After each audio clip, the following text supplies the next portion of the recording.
Say there's no point fucking pretending like you're not going to drink 6 beers right now. Yeah, I know. That's why I got to get through that first, though, so I'm not mixing coffee into beer. Piro. Microphone. Guess what? What's up, buddy? It's our first pod of 2026. We are here. Bow, bow, bow. 2026. I think I New have year, new me. obviously. Let's go. Got them all. See Got that? 'em all. That's the celebrationary button. This has been here since day one. He's got the old setup, the old kit. Believe it or not, I haven't changed anything about the setup besides the cameras. No, you've gotten better cameras. There it. has been changes in the pod studio, just not too much of the technical equipment. Yeah, dude. This equipment was the same when I had one follower. I remember when you first got the setup and the kit out here, changing it from the inside the house to outside in the shed. It looked a lot less chaotic when I first moved in here. A lot is happening here. It's a very sprightly and colourful room. But I heard it on Rogan the other day. I can't remember what episode. It was the James McCann one, I think, maybe. Oh, yeah. But at the start, he was like, oh, there's shit everywhere. But it helped. It adds to the environment. Like, it's better when there's just shit everywhere. If it's held clean and stale, you feel like you're in a fucking interview. This feels like you're in, like, some weird dude's shed in 4 a.m. Yeah. It's not been known to be used for that in any other circumstance. Do you know how fucked up we've gotten in this shed, dude? You've gotten so fucking rinsed. Getting off the floor sometimes was a little bit harder. I don't know how I ended up down there again. Playing jiu-jitsu on a cement floor at 2 a.m. is just really good for you. Dude, I don't even remember what that... for people who didn't watch it... Wasn't that the 100th? The 100th? Yeah, I wouldn't recommend going back and watching it. I might delete it. We've never been that fucking drunk on this podcast. That was my first time meeting Goobsy, and me and him together on the pod, and yeah, good times were had, but it probably went on a lot longer. Well, he brought the big towel, right? And then clogged it up with fruit. That was me, I think. So he brought the big tower, and we were going to do a cocktail, but the cocktail was literally just... It wouldn't go through. It wouldn't make... A bottle and a half of vodka and just some fruit. It was awful, yeah. And we drank all of it. Went through we it. were pouring it fucking out the top of it. It was chaos. By the end, it had to try and filter through because I remember it all clogged. We'll try to pour it out. It was a grand time, mate. But yeah, no, don't worry. If all of a sudden it goes from 99 to 101, no one will ask questions. It's perfectly fine. Nothing was done on camera. It was all the shenanigans off camera after. There's straight up. That'll be in my top 5 episodes I'll delete if the channel ever blows up a bit bigger. I definitely know that luckily there was some of your live streams for the Fight Companions where you've had to ask questions. Do you know how many racial slur Easter eggs there are in my podcast? That's what it is, yeah. There's so many. So and then don't go back and look in the history, people. But none of them are from archives. me. I've never said on camera, off camera, I'm fucking... Whatever he wants. I'm slurring all day, every day. Just throwing them out there like they're and like. Yeah. It's just... It's funny when you listen to it after how much... it's very easy to fall into that, mate. White culture's dead, but I kind of miss it.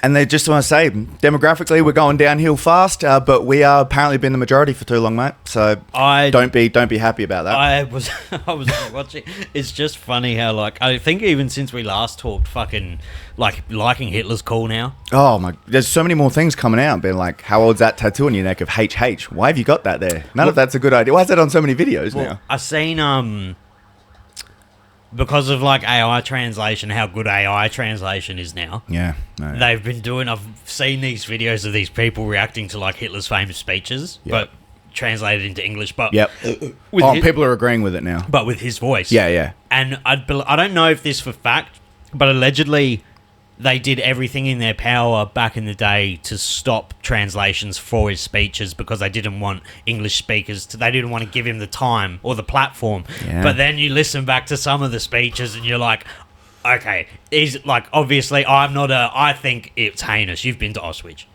No, I haven't been to Auschwitz. No, haven't you? No. I've been to Germany. I went to Munich. I didn't go to... Oh, I thought you went to the camps. No. I know people who have been to the camps, and it's fucking putrid. Whether it was fucking 250,000 or 4 billion, whatever or somewhere in between. Some number in between. Whatever it was, it's still fucked up. Yeah. But you hear his speeches, and you're like, if I was a post-World War I German who just got fucking molested by the world, I can't feed my kids... And I fucking am sick of these people moving into our neighborhoods, which we're experiencing now at a much less, smaller scale. But we're having people like, oh, why are these Indians and why are these people moving into it? But you're in Germany and you've just been flogged by the whole world in a war. Yeah, yeah. And your country's fucked. And they were still paying, the heavy thing with that, they're still paying heavy reparations to the rest of the world because of... Like they were. taxes? No, they were. Yeah. Oh, that was the whole thing with the Treaty of Versailles. That's what messed them up. After World War One, all the countries that were together, Germany, Austria, former Prussian Empire. It's the whole idea. Russia wanted to do it with the USSR, wanted to expand the empire. That was the whole thing. It was still going into Ukraine.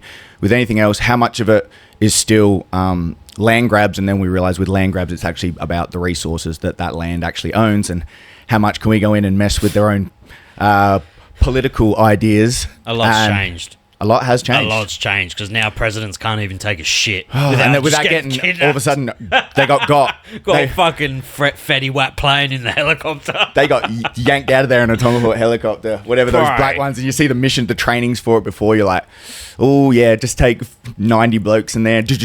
All right, get them out. That is one of the most fantastic That's crazy things I've ever seen. It's so funny. It's But so like memeable. But like what you were saying with AI before, now they do. Now they put me with Trump giving a speech, and he's got America like all behind it, flags like waving. But the White House post. Do you have the He White? shares it on the White House page. Do you have the these White things. House page on Instagram and shit? You told me to follow it because we it's- spoke about it before. It's unbelievable. He shares it all through it. It's like that's supposed to be an official channel for real political and you things. can He's tell. like, I can tell you right America. now, Trump, the president of the United States, isn't in charge of as much as you'd think, but. You can tell Trump's approving that shit on that page.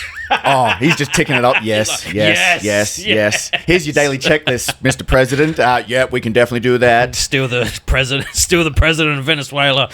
Two Yeah, TikToks. Kidnap. Yep. Every CIA idea is passed, and it's Fuck Melania. it can't get spoken about in 2067 or whatever. It's got to be 50 years for freedom of information to come out. Oh, also, shout out to my boy, the aficionado Vault. Right before the pod, he dropped us off some cigars.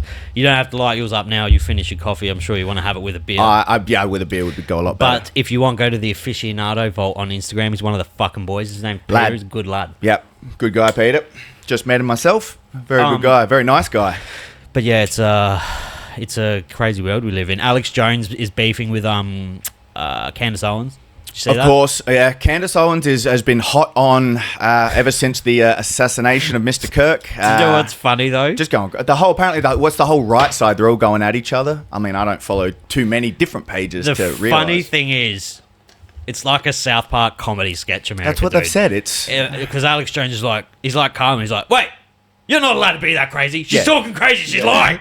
And he's like, do you know what I mean? It's like, you can't, Alex, you can't do that. No, you can't out crazy the crazy because his whole thing was, fuck you, bravo. But now he's like, oh no, she's black.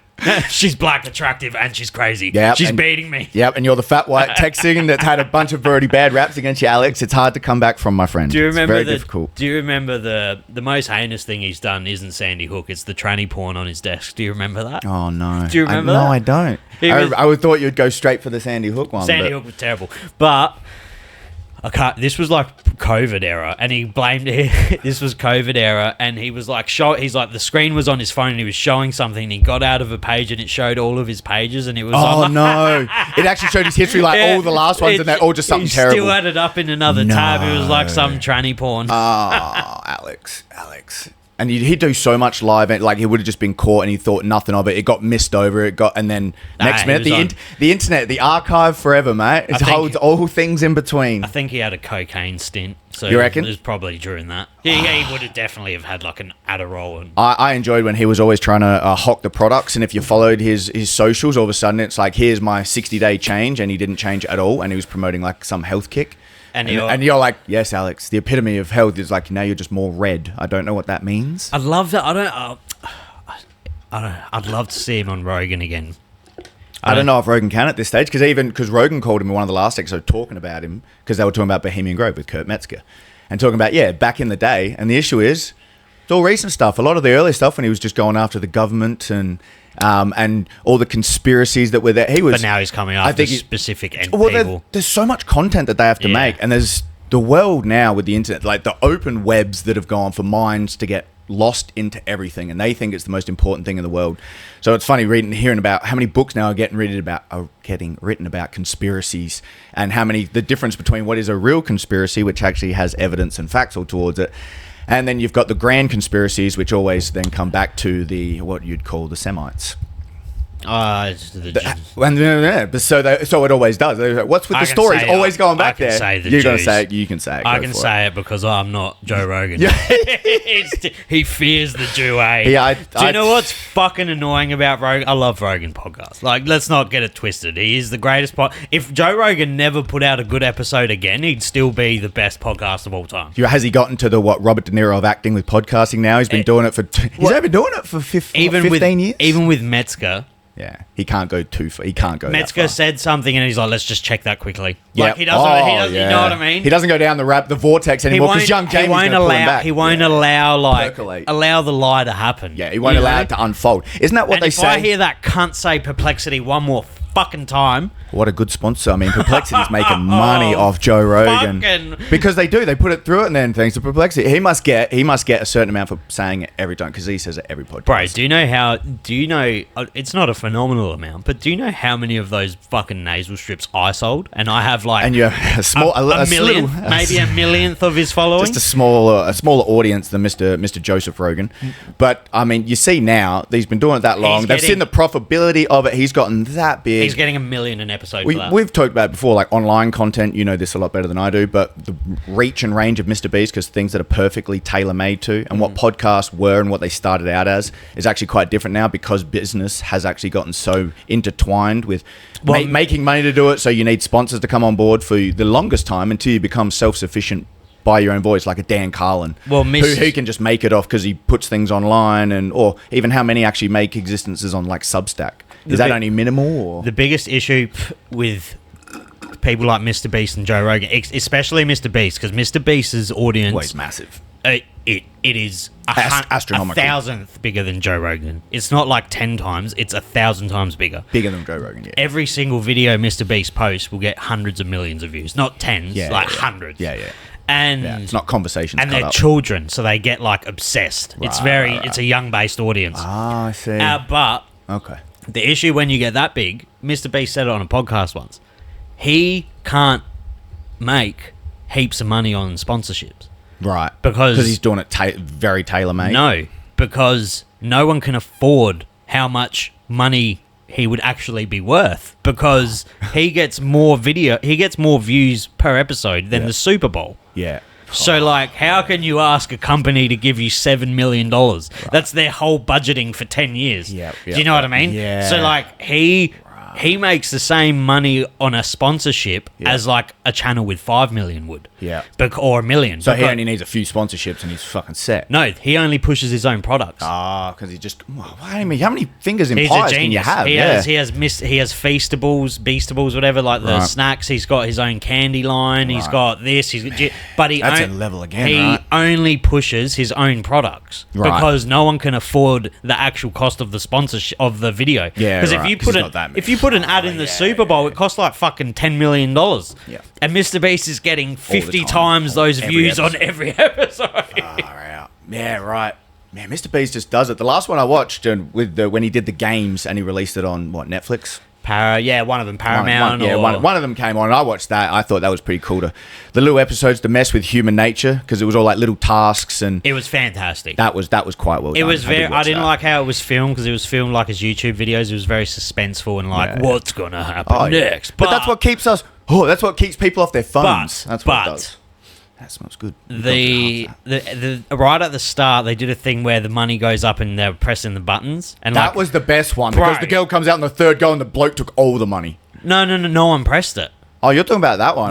Right at the start, there were all the teams, and there were 4 people that were captains of the teams. Yep. And that the money on the board was going up, and if you hit that button, and it went high, everyone else got eliminated, like your whole team, but not you. And you would win, and it got up to millions. It got up to 1 million. Yeah. And no one pressed it. I'm pressing that button Yeah, yeah. every day of the week. But then a few episodes later, it was when it got much smaller, and they all had to go into the rooms, and there was the when box. the reality of the situation was kicking and in. randomized numbers, and yeah, you're getting closer to it. And the one bloke took like a half or 3/4 for himself of a certain massive cash prize. Why would you hate on that? If as soon as I saw 300,000, I could pay my house off. I'm pressing that button. That's why. And people always say that there's numbers, and you get rid of the monetary value because all you see is how much is enough when you think of money.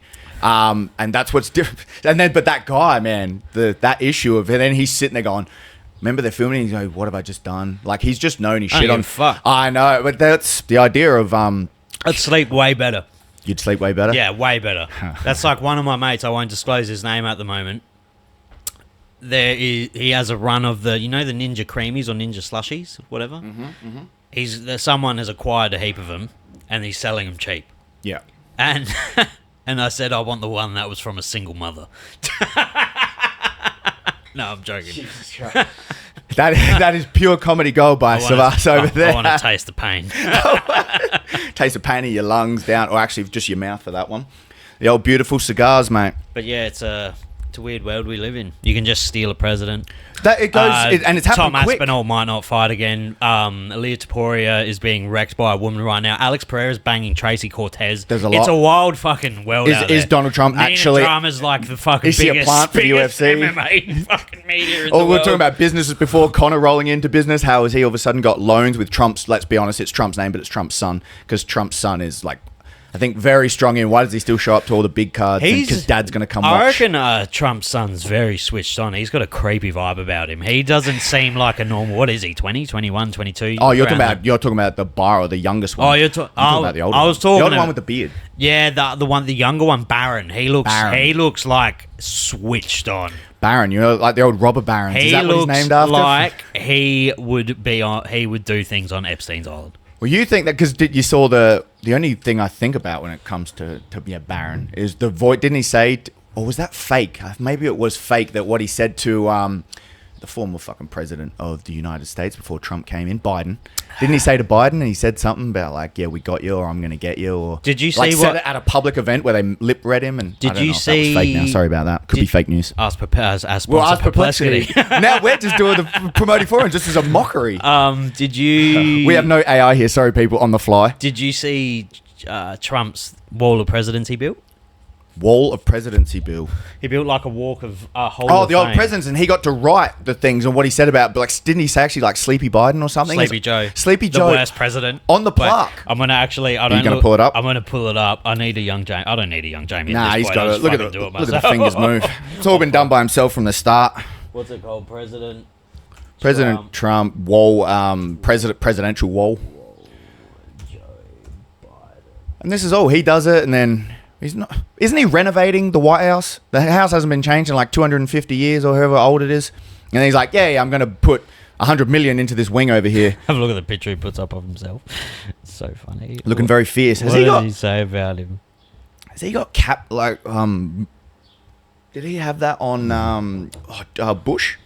Did he have like a what am I thinking? Like a crown? Oh, sorry, like a crown. Do you know what? I can't find it, but if you can look it up, it's funny as. Do you? He got himself just like multiple times. Yeah, I think he's put like a big fucking piece of himself up. Feeds of himself up. I was watching. I found that I was doom scrolling last night on Instagram, and this page came up. That was It was like top 1,000 moments in human history recorded, and it's like they've enhanced all of these really old like 60s, 70s videos. Yeah. I think I saw one with who's the dude that does the driving Top Gear. He was doing it back then. Wild. Yeah. And there was a video of the UK during World War II, during like when it was one of like the really bad ones where there was all captured on film. Oh, bro. And they enhanced it, and it looks like the sky on New Year's, but there's fucking planes going everywhere, in and out. Yeah, it'd be crazy, and there's bombs everywhere, and it's like, how fucked. Yeah. But then there was all of these ones of 9/11, and like obviously 9/11 was it was an inside job. Saddam Hussein wasn't even that bad, and they went to Iraq for the oil. Like, that's the truth of the whole history of that war. And then apparently I've heard, I don't know how much because I did listen to one on that great podcast, Real Dictators. I listened to the one about Gaddafi. And apparently Gaddafi Wasn't that bad? Well, apparently we were quite rich and was well, and public education to everyone that worked there. I mean, under an authoritarian regime and by the barrel of a gun. Apparently, quite the bloke, really patriotic or nationalistic, as we might say. But obviously, as time goes on, there's more footage of 9/11 coming out, like different angles, more enhanced footage. Yeah, because you can do it with AI now. You can just render videos better. And I was watching all of these like videos of these people just going about their day. Yeah, if you tried to watch that now on a VHS player, if you could even find one, it'd be that grainy on the TVs, you wouldn't even be able to make it out. It's just the wildest thought. Like there was one of these fucking poor cunts, bro. These firefighters are all at the bottom of the trade center. Oh yeah. And you can just hear this every like 12, like every 3 seconds, someone's hitting the fucking ground. Jumping away. And so what a decision to make to jump out of a tower or burn alive. You see these firefighters are just disassociating. They're not even like reacting. They're like this. They're just looking at the floor. They're like, we are not prepared for this. We can't do this. How are we going to scale to get up there? It's a magnitude. Bodies flying down, like limbs everywhere. Yeah. Fuck. Yeah. I go even further, mate. What about trench warfare? What's it like? And sometimes it's the gunfire's bad. You're Don't do that shit anymore. You're laying in dead bodies, stink. and then all of a sudden the stink is terrible, and then the diseases that come because you can't get rid of it because you're still fighting 24/7, 7 days a week, no breaks. No, how are you going to go to sleep when there's bombs and gunfire constantly around you? Have you seen? No wonder people come back and they're fucking tweaking. Is it French movie or German? Quiet Along the Western Front. Yeah, All Quiet Along the Western Front. Is that what it's called? Yeah. I watched half of it the other night, and I was in brutal. I wasn't in a great mood when I started watching the movie. Why did you start watching it? Halfway through, I was like, I'm turning this off. Yeah, it makes you very sad. You just go further down a bowl. Yeah, it just made me miserable. I was like, this is terrible. You did not know how terribly sad that book actually is before you started watching the movie about it. I knew it was I wanted to watch a war movie. Why didn't you watch Dunkirk? If you wanted more of a cruisy one, a bit of rah-rah, and you feel good at the end of it because they actually get out and escape. All War on the Western Front. All Quiet on the Western Front is terrible. It's based on a book. We watched a really good one the other... Was it Black Hawk Down? I don't know. It was about these... it was a true story about these Americans in a war zone in fucking Middle East. And they got fucking ambushed hard. They thought they had the jump on these Arabs, but they didn't. They didn't. And these Arabs had RPGs and they blew down their helicopters, and then it became... Instead of like a war... It became a... rescue mission. Yeah. Like this lady, this is a true story. I don't know what the movie's called. If you know, right? I don't know if it's Black Hawk Down in the comments. Or something, or it's a famous war story and it's true. How old is it? It's fairly new. Last decade. Okay. And these Americans are in this little mud hut of a house that they have over there, the little shitty houses. Whatever they are, yeah. And they're getting shot at by these Arabs. Yeah. And there's Arabs in the house. They've gone into these Arabs' house, and this lady's giving birth while there's bullets flying at her because of. And they're like, "Can you get out?" And they're like, "If we get out, we're gonna die as well." And they're like, "But if you don't get out, we're gonna fucking die." Oh my god. Yeah, the good decisions you have to make in a war zone, and how there's no good decisions in a war zone. Well, that's how it differs, though. Like all those wars now, they're getting sent to a spot. They went in with the advantage because they had air flight in a spot where we don't have to worry about this. He was always gonna he was always gonna be like, "Okay, I'll come," because he's not gonna win. Like, what's you're talking about the Venezuelan president? Yeah, well, is that what you were talking about? Well, you were talking about your movie, and I was thinking about why they initially would have gone into that area. Yeah, but modern war is not going to be like that. Well, the next war is fought on the fucking internet. Yeah, and but also what's going on at the moment because it's out of the zeitgeist now, mate. People just forget war. Ukraine and Russia are still going at it. It's not real. Yeah, but the drone technology that apparently Ukraine have developed in this time of warfare, which is always one. I've got a few books. It's interesting how innovation happens, and it always happens the most when violence is fucking going on because ideas have to be pushed to their extremes. Do you know what? And if you have to be. You don't have the industry or anything. The fact that the minds can somehow come together to not let them fuck us up, we have to get the advantage somewhere. Otherwise, we're just going to get decimated. Do you know what that is, though? Trump's just being a bully because is he going to go save Taiwan if China take it over? No, he's not. He's not going to fucking touch that. Have you seen the whole thing about Taiwan, though, and the fact they're a massive super chip or a chip manufacturer for a bunch of electronics? A what? And chip. A microchip. Yes. Apparently, Taiwan has a massive microchip industry, which everyone trades with, and that's always going to be the big issue with the sovereign state compared to a part of China, which is a cultural zeitgeist compared to a what they call real politique. It's the idea of like, no, real politics, we have to play for real, land grabs here, who's got the resources. And what we have now, if if Taiwan goes over completely to China or invades them and says, look, you're not trading with them anymore, how much of it does come down to then trade deals between countries? Because who's lining their pockets with the fucking resources or the money? Dude, all of these especially the right people. Let's just who's the right people? They're in the right or the far right? The far right is fucking just as retarded as the left. Yeah, they're everyone in between. So bad. Yeah. It's like, oh, Trump fucking saved the day. He liberated that country. No, he didn't. You think he's going to govern that country? He just wants. He openly said, "I'm fucking keeping that fucking oil." Yeah, I'm done. That's why people like Trump. He's just much more honest. His most likable quality. Well, he's not George Bush saying, "We're going there for freedom, for democracy." For democracy, we're going there for... No, you're going there for the opium and the fucking oil, you fucking dirty cunt. Because the whole arm, there's a whole different political arm of the people that make those decisions from the people that are trying to sell it to the public or sell it to Congress. And Trump comes in. He's not a real life... He's never been a long life politician.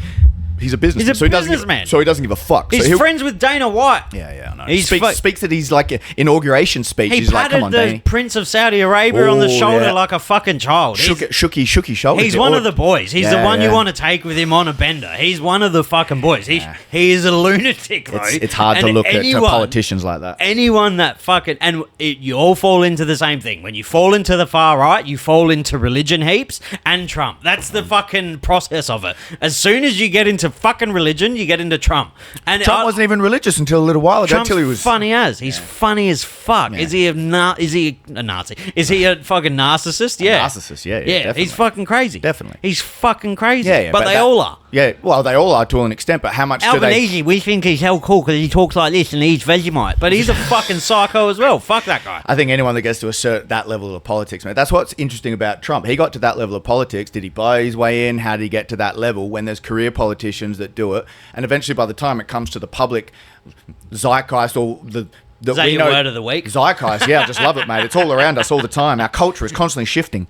But that's what they say, right? The last 10 years, everything that happens in the last 10 years, it always makes me think of the McKenna. Everything's just circling the drain quicker and quicker and quicker because now we're just access to it all the fucking time. And then throw AI on top of that and just be like, now everything could be rendered perfectly. So even your imagination we're going to fuck with things and all of a sudden put fake videos together and no one can distinguish in 5 years what's real and what's fake. Dude, that actually... People are going to lose their minds. I never thought that I would get done by AI videos. Oh, man, they're getting good quick. Last year... No. Not last year, maybe the start of last year, an AI video would never fool me.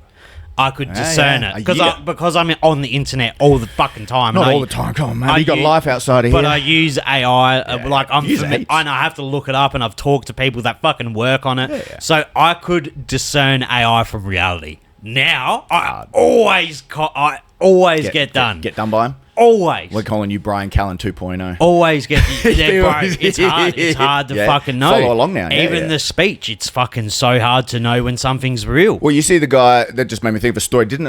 Was it the head of the BBC or someone from a reputable paper because of how they cut up Trump's video? This was maybe a few months back now. And a big... I want to say the BBC. They cut up these videos. Two or three reporters cut up a video of Trump's speech, which you can go back and watch in its entirety. That was on BBC. Yeah, big one, right? Yeah. BBC, and the guy that the head of it had to step down. Yeah, Joe Rogan hammered him for that. Wow, that's probably where I heard it from. I'm going to assume. But how these things again, how you can doctor information because it's never been easier because now you Google search, everything is AI overview first. You have to opt out of that and then you have to search harder. People forget. You're saying last year with AI and how. It's wild. Defining reality, which we all look at on a screen now. That's our reality. Wait till the end of next year. Do you know what I mean? That's what I'm saying. Circling the drain. It's going quicker and quicker and quicker. It made me think of. I heard the other day one of the big billionaires that bloody sorted out. Nvidia stocks went up after when ChatGPT was released, and all of a sudden Nvidia is this massive part of buying stocks. This whole technological arm. Nvidia's an oligarch. Yeah, there you go. It's all the big companies together. It's not a company. It's like an oligarch. All the big wigs together. It has to be one of the biggest companies in the world, it deals in the most important thing in the world. Yeah, innovation in technology. That's it. And that's what's going as quick as anything. They're at the forefront of everything. They got their pockets in everything. These beers are going down way too easy. Way too easy. For Tom Piro's staying down south Oh, tonight. mate, I can't, no, that's one beer. That's one beer. We're I don't know how long. We're I maybe see. about 10 minutes. It's gone. It's hot as shit, man. Let's be honest. Dude, do you know... If you follow the sweat or anything dripping down, sorry about this. It is 40 degrees, and we are in the Sesh studio, which anyone that's been here knows how hot it can get when the fan's only barely working. Should we... What date is the fucking UFC? UFC is like 2 weeks from now. Oh, It's no. Thursday. What date is it? Like the 26th or something? Oh, you're somewhere else. I'm not going to watch the first one back. Missing Gaethje versus No, it's Paddy. not the 26th. It'd be 28th, the week it's- before. yeah, because I it's- go to the UFC on the 30th. Which UFC are you going to? Volk. How is No, that? the That weekend can't of the be that. 30th. The weekend of the 30th. Yeah, the weekend of So the- that'd be that's the it'd be 1st. February. It's 1st of Feb. But I'm leaving, so that means, 7 days prior to that? 7 days prior to the first. Yeah, 24th, 23rd.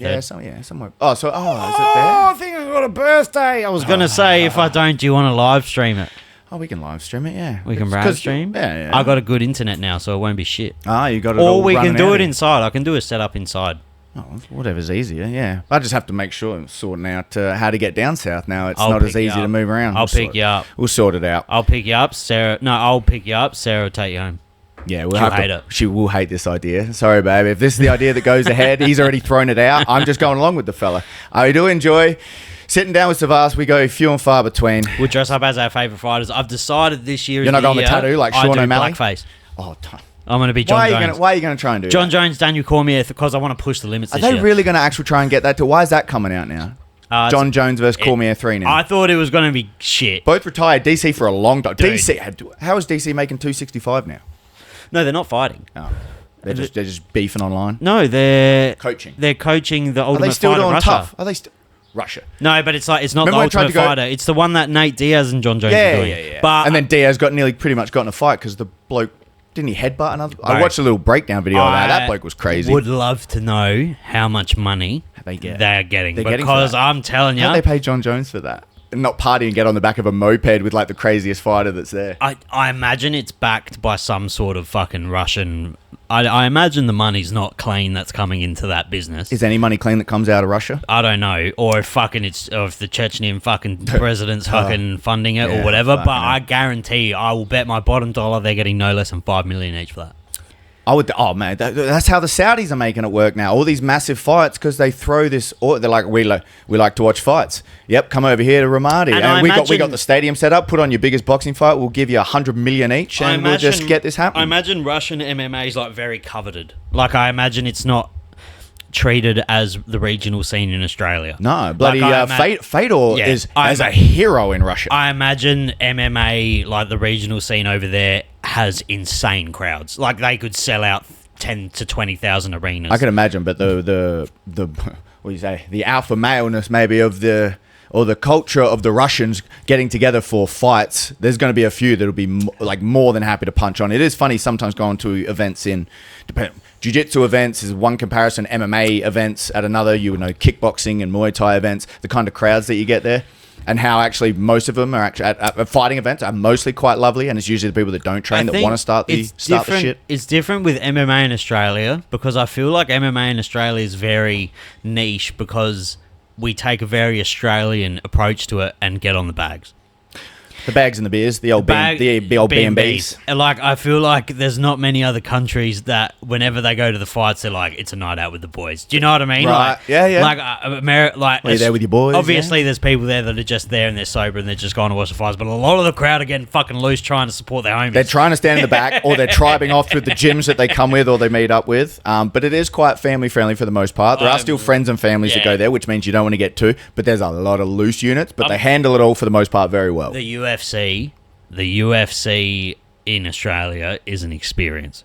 Oh yeah. Oh, I only went to the ones in fun. Adelaide. I haven't travelled interstate for one of the massive ones, but all the ones in Adelaide I've gone If I to. can get you a fucking ticket, if anyone, Sav gave me the call on New Year's for this one. anyone has a spare ticket to the UFC, message me. I will purchase it for you for Tom Piro. You won't be sitting with us, but you'll be there in spirit. Maybe I'll message fucking Vegas stars. They'll probably give me a. They'll give me Lovely new sponsor of the podcast that Sav is really enjoying. Go watch his videos of him losing constantly on blackjack if you just like to see a bloke get angry and depressed about online gambling. We're not sponsored by them. Nah, of course not. We would never push just love gambling. gambling. It's just everyone's talking about it I'm now. actually gonna jump over. Do you know what's funny in Australia? What's Online, everything? like that they draw the line with online gambling. But They took the fights away from us But last we year have- for a few months, and everyone just went, "What the hell was that?" And We've- then they brought it back because of the outcry. I couldn't bet on Jake Paul and Anthony Joshua. Yeah, right. Yeah, something like that. Yeah. They can bet on I everything bet in the you can they draw the line on online casinos, Yeah. but we got 20% of the world's poker machines here, Yeah. and we have the highest sports betting problem in the world. Yeah. Yeah, that stat about the pokies for our demographic, or the number of people that we have for our country to the number of pokey machines we actually have. Most people around the world. Well, if you you've travelled, you go to a pub in New York, you can't go to the pokies. That's what I was Yeah. trying to get to, man. Sorry, I was trying to get I to cut you off. No, that's all right, but that's exactly what I was getting to. Out of this country, you don't go to a random pub, a public house, which is in Australia. We now know Dive bar overseas, is it? your dive bars in, like, when you get the small little single ones where it's just a like bar, a bar. They're a little different. Like, you would think of, like, we have big bars over here. It's like a whole facility. It used to be in Australia when it was founding, the way that the churches were the focal point for in Italian times. That was the focal point for the country. Ours was bars and pubs, mate. Like a big giant pub if you go to the Outback still. So for that. But yeah, you don't. Anywhere else around in US especially, the pokie machines are non-existent. You don't go into any bars and the pokies are there. I got a dangerous plug. Oh, This bloke messages me. He's a fan of the pod. I won't mention. His name's Jake. Anyway, he's a fucking lad, and he messaged me, and he's like, "I'll let you in as my guest." So when you got a gold or diamond membership at Adelaide Casino to go to the high limit room, you're allowed to take in can two you film? people. Can you film? I can do whatever I want there. Oh, And Adelaide high rollers. you're allowed to take two people, and it's free drinks. yeah, nice. In high roller rooms, it's always free drinks. Yep. And he's like, "Do you want to come?" And I was like, "I'll go 2.5 grand in on a Cindy if I can bring one of my mates. He'll bring 2.5, you bring 2.5, and we'll do $100 slaps." So he's giving me full access to the high roller lounge. I'm not going to film it. I just want to go and do wanna them go and do sweet $100 fucking spins, My bro. brother and I did one, what was it, a $75, like a top spin in when we were in Vegas. We stepped into the little gated off high rollers where you could slap it, and it does up to, like, I don't say the crazy ones, because this was, I think it was maybe $500 max. Oh, You could do it's a cunt. $250 or $500 max spins. Oh, it's a cunt that bets 2.5 grand a spin. Yeah, I know. I've watched. But There's certain what- ones where what- it's like, that's crazy. When you got that much money, Yeah, the one ball that shows up is one spin. But what's the fun of gambling? Yeah. Because the thrill of gambling, Yeah, it's let's the be potential honest, win of money. but it's the loss. Like when you're losing, you're like, Oh yeah. I've got to get it. It's better. I would prefer personally. This is how you know I'm a gambling addict. I would prefer to fucking lose 500 than win 100. That would go back. It's an easy thing, but the human brain to, like, the you know loss what I ratio mean? to win ratio, And- we always tend towards, and you're a fucking mad hatter for thinking like that. I would prefer to lose $1,000 and then get back to even Yep. than walk out with $100. Yeah. Do you know what I mean? yeah. Like I would wait. The coming back Yeah. is better than the win. Yeah. Unfortunately, we have the brain of towards positivity, so you're looking at pokies that are calculated to lose against you, much like most things in Oh, they are. gambling. You're fucked. And Like, they go gambling's terrible. They go all the other way. Yeah, you can't promote gambling, but we all do. Unless- I like I don't like. It's sarcasm of the routines that people get for the pokies. Oh fuck, that's Everyone, embarrassing. if it's touching or this one, the slappers, but they only do the slaps when they've got the free games. And so I'm like, why are you trying to rush up the best bit of the actual game? You seen the dude that spins? Have you seen a spin chair? Fucking. Oh, he does all that. I'm assuming he's come up. Nah, yeah. Have you never seen that Nah, in I your don't travels? Nah. No, I didn't know that they've spun the chair. No. I've seen a chair spinner with a slap on No. the. I've seen it like online in reels. I've seen people do crazy shit with pokies, but even go to a standard pub poker machine on, at certain times, it never ceases to amaze me. Like pokies in Australia, you could go in at 1 in the Arvo on any day of the week, and there is all retirees or Asians at, say, the age. They're probably married a nice elderly gentleman. She's just down putting the slaps, $5 spins, and you're looking at her going, where the fuck are you getting that money? I've already seen you put through $1,000. What are you doing? We went to our friendsmas like recently, where it was like 15 or 10 of us or 15 of us, and me and one of my mates, we like gambling. We love gambling, Yep. and like at this point in my life, I have like I have like a fair bit of like Disposable income. oh, like a little bit of I do Little to play Like, around with. I have the most disposable income right now than I did like ever. Yeah, shut up, man. Yeah, but keep the appeal. when they were watching us two play pokies, they were having a fucking heart attack yeah, because I'll gamble. Like if we win 400, I'll just gamble it. Yeah. That's the shit that I watch, mate. There's a few. We've talked about the few followers that we've got. Shout out to a few on Australia that are really good for slapping the pokes, and they get together and do a few high rollers. And if you know who they are, because you follow the same gambling rules that we do, they do it well, man. But yeah, triple quad gamble on, they win $700 and they'll quad gamble it. Oh, I'm just bringing it up to like a $7,000. And the $7,000 win, and you're like, that is such a rarity. But the hope, because it gives you all the hope. Well, that it's you better- could go, it's a better odd. It's better odd to gamble at the 50-50. It's better odds. I know someone told me this one day, and I was like, because fucking awful. I used to hang around a fucking criminal. What? Yes, shocker. Excuse me, sir? It was fucking fucked up. It was pretty fucked up. But his thing was, when we'd go out to pubs and shit and get really fucking drunk, he'd loiter in the pokey room and wait for people to hit like 400 or 500 plus. And then take. And then no. And then he would ask to buy it so he could gamble it. And he's like, I'll just do that because I'm not interested in the pokies. I'll just fucking double your money. I'll just double my double money. 50-50. I've heard about coin people, flip. They have to bring that up to say you're not allowed to buy. They brought it in. They brought it in. This was probably before. This that. old bitch won This was like a few $1,200 or no.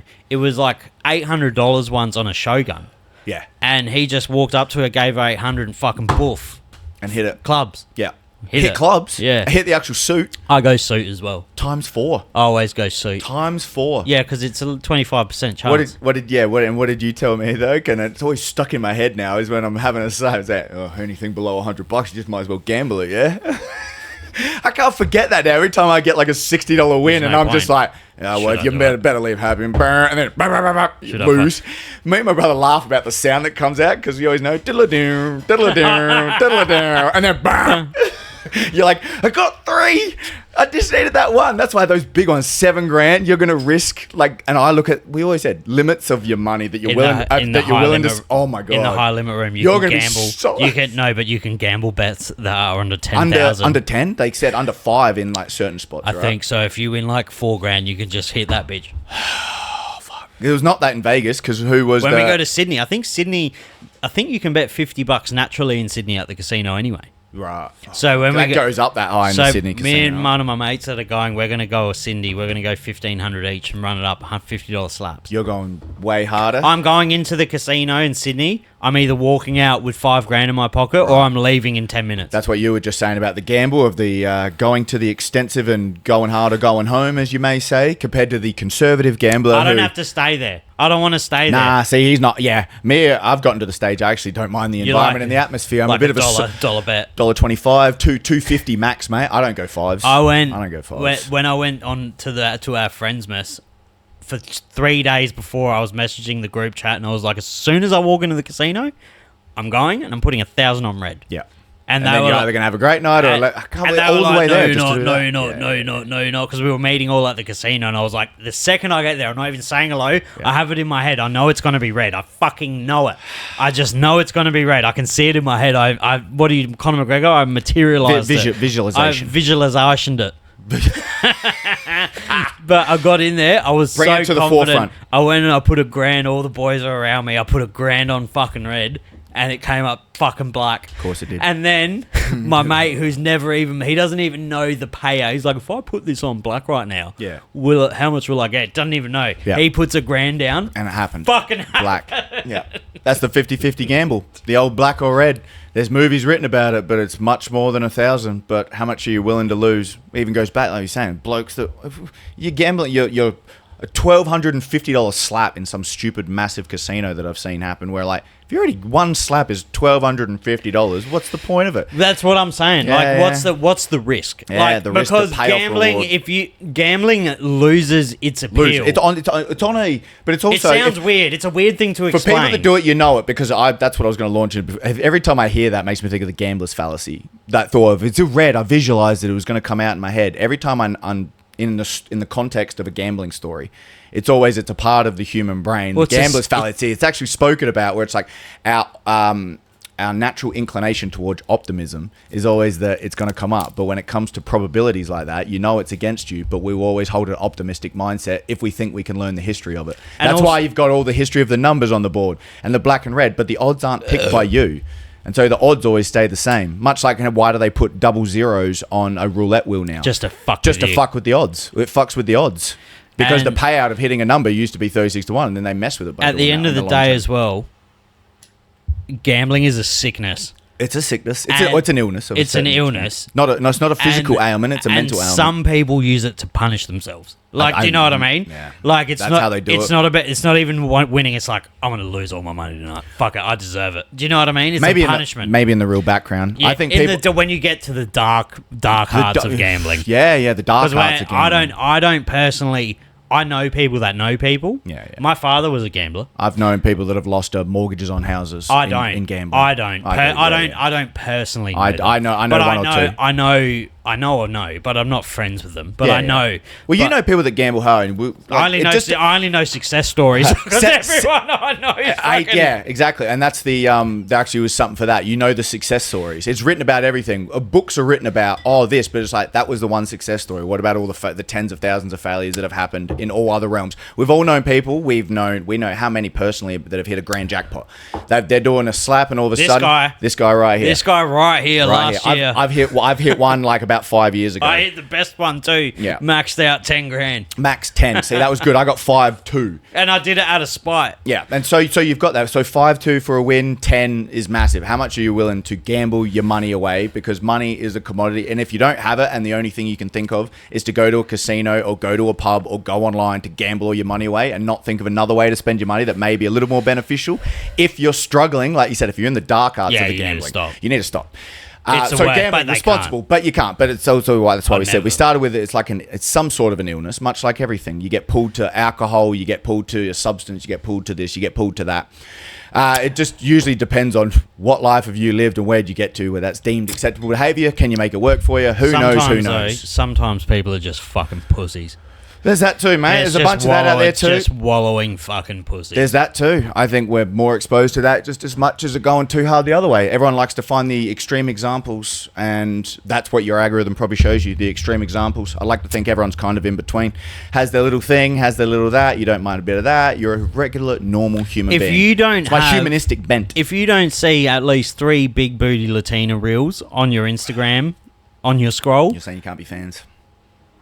You've got no fit bodies or anything. No, you need to use your Instagram better. Use it better. If it's all right wing and left wing propaganda and fucking world news and AI generated images, you need to calm the fuck down. Yeah, possibly. You need to calm down. If there's not fucking Quinlan Sourkild fucking knocking head kicking people, and like a big booty Latina and then Donald Trump, you need to calm the fuck down. Yeah, and there may be 1 or 2 of whatever, I might get some. I follow too many library book pages sometimes. That's a youth problem.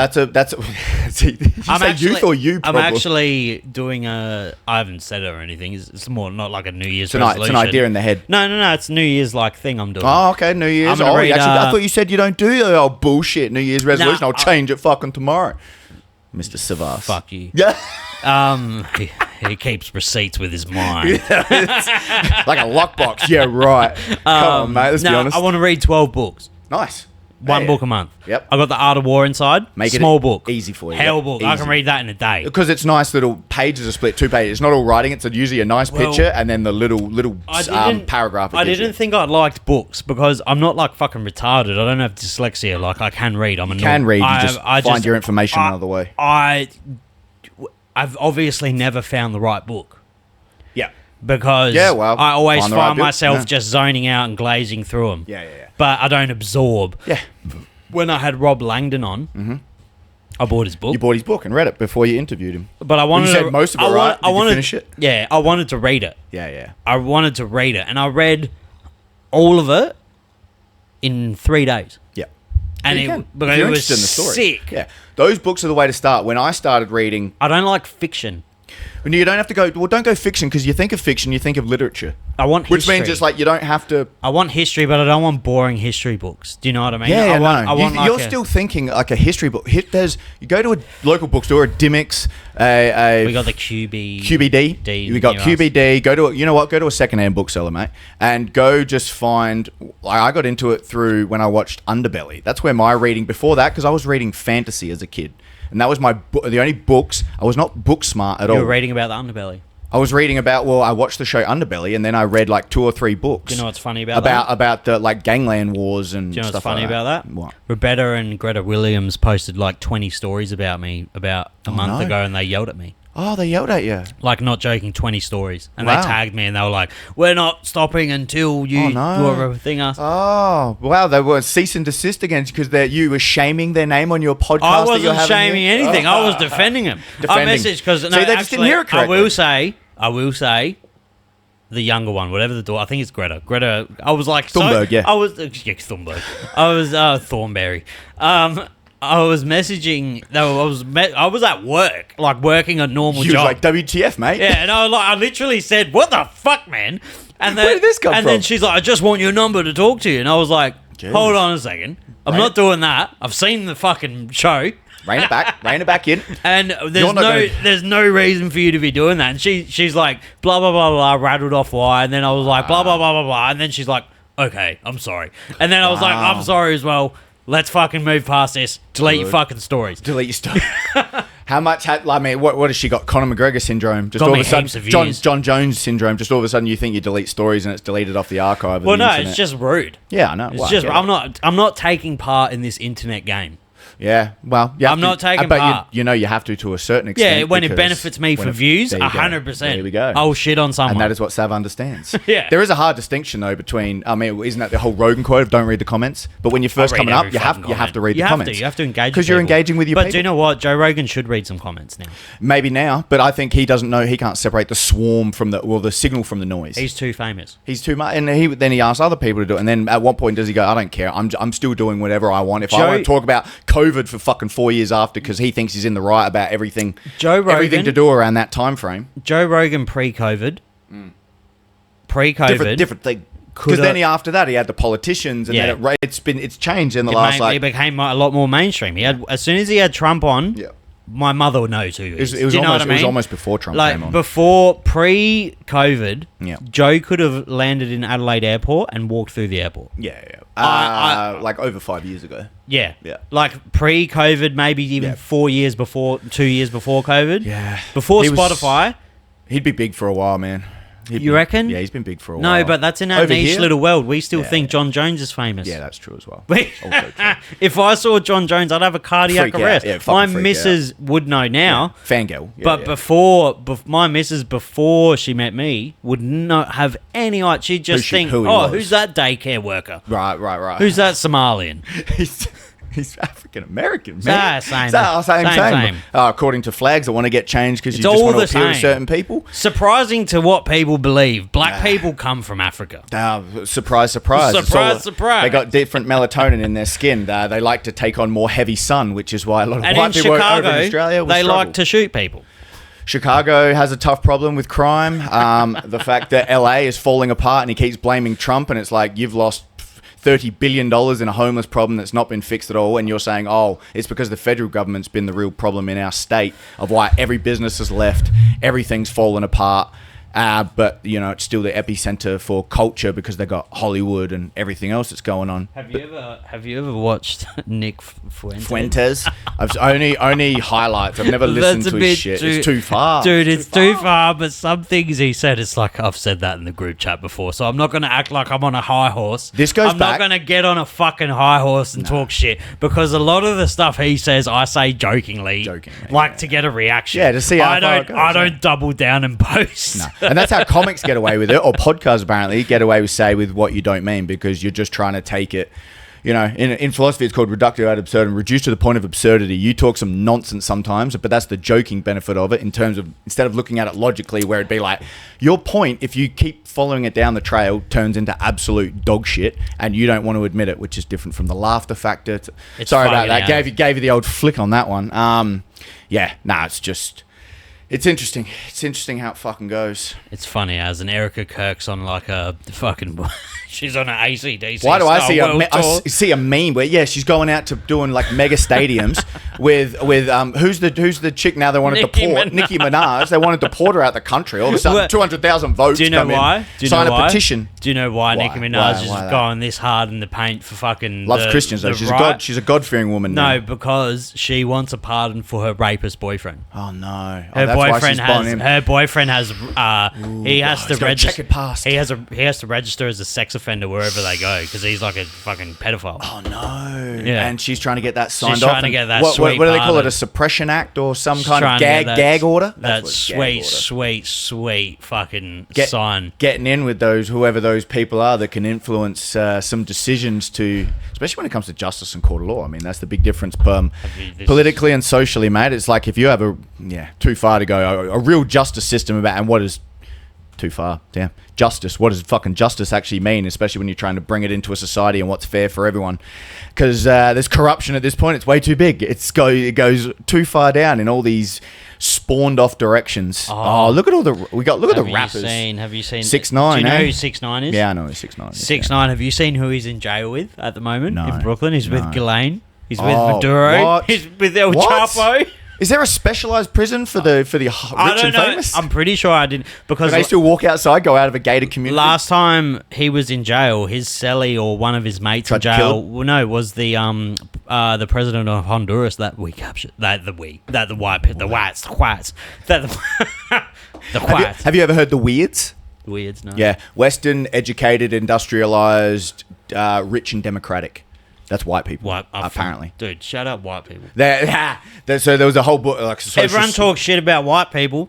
We did a lot of good shit. We've done all of it during that strong period in the last fight. But in that time frame that we innovated and made a lot of cool shit technologically. Nikola Tesla made fucking Serbian. It was not. Shout out it's to not Serbia. Nikola Tesla. No, it's not Nikola Tesla. No, you can't talk about that. We're getting too far. Right now. I was trying to be funny. Well, no, this isn't that kind of podcast. It's not that. Made me think of Ben Shapiro and how much he's getting shit on right now. He's a dickhead. Well, he was the first one to point out culture issues, and it's like black culture is because it's a culture issue, and then all black people just throw their hands up all the time, and it's like, well, but then you can't also have black professors come out on podcasts as well and say all white people should be exterminated and they're going to die soon. So it's swing. We go all the way back to the extremes again. Extreme left, extreme right. They're both retards. Just two different and I use that word still all the way at the end of it, usually because they're fucking ideologically captured by this idea that they think, but what, are they going to fix the world? So what, how many people have to die for the world to be your utopia, which 6 billion. Well, to some. It was 600 million. Man, I think not too long ago in the 90s, I like no more than 500 million. Do you know, I almost like, got what? I almost, lucky, I think Manners talked me out of it. No. I almost did a podcast with that Thomas Seal. Who's Thomas Seal? He's the head of the fucking KKK. He's the head of like. You're not quite there yet. That would be. You want to talk about deleted episodes? He's the head of the White Party in Australia. You'd have to. He's always arrested. Do you know the guy? He's bald. He's got a Hitler mo. Oh, I think I saw one real. Actually, think of one real about a Nazi. I could have done a pod with him, but then Manners made a great point. He's like, "You're not gonna be combative enough." Yep. To make people think you're not a racist. Right, because you're... You got smart friends, Sav. You got smart friends. And it was like, you're right. Because if he said something, we'd be like, do you know what? Yeah. Makes sense. It makes sense. Someone just had to spell it out for you in such a way where your brain actually realised, oh, wait, it's not just what's in your head. I got the pass. You got the pass to what? Interviewing? I got the pass to kind of be racist because I'm Greek. Oh, you got... Okay. I'm like, I really No, you're lumped in with white people now, mate. No, I'm not. No, you are. You're like, oh, I'm tanned. No, I'm don't have the same. I'm from immigrants. Oh, so's everyone now, apparently. Immigrant family. And if you're not, you can choose whatever you want to be. I'm first generation. You've been rashed out. So, honestly, in my heart, I feel like if I was in New York or LA, I would have the N-word pass. Is that how you feel? Mexicans have it. Why can't I? They say it, yep. Mexicans have... I'm the Greeks and Lebos are the Mexicans of Australia. No. No. No, not anymore, Not the mate. same. No, you're going to lose that. Yeah, nah, I don't think so. We're in too much of a weird cultural world where we are now. I mean, the big don't make me say zeitgeist again. I was just about to. Like the definition now about mass immigration, how much everyone talks about bloody mass immigration, and me and you will never be qualified enough to know all the different points of view to ever speak. I'll rattle off speak intelligently, but I was about to say 500,000 a year about that. he's going to start Jew, or my start shooting guns. That's what. Pew, pew, pew. I thought you said Jew. No, how. See, that's where you know it's a comedy podcast, people. We're not just because we talk about it doesn't mean we know or are serious about any ideas that we speak of. But the mass immigration thing was like numbers wise, when you have it, and we've talked about that, is if it all of a sudden we go back 5, 10, 20 years ago, if you talk time of people coming in and this cultural shift, especially now with the internet and access to everything, where people come over to countries because they want to escape, no chance to do anything there, but then they come to another country with the potential being like, I can use that system where I don't have to fear for my life so much. Yeah, but I can just take. And the big thing in a philosophy is like the freeloader or the free rider problem. These people that will just take advantage of systems that are put in place because they're either fearful for their life one way, or they're just trying to take advantage of the world that they're born into, where I can do this and don't have to worry. And they'll, like, it's like a self-protection mechanism that's weird. There's heaps of like 8th generation or 6th generation fucking pure white Australians that take advantage of our systems too. Are they going to follow along in San Francisco about $5 million reparations for black people that they want to ask the federal government for now? Is that going to get signed off? The problem is... The fucking problem is, and I'm going to point at the camera. The problem is, and it's going to sound rude, if you come to Australia, you got to fucking... be Australian. You do. No. Or no, you got to bring your own flavour. Yeah.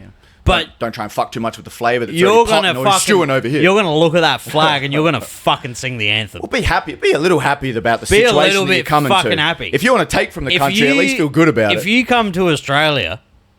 and you don't look at the flag and know the fucking national anthem, you need to fuck off. Oh, that might be a tough one. Oh, the Moody was just talking about, everyone will sing the first verse of the national anthem. I don't know all of it. Try and go on to the second. But I know the fucking...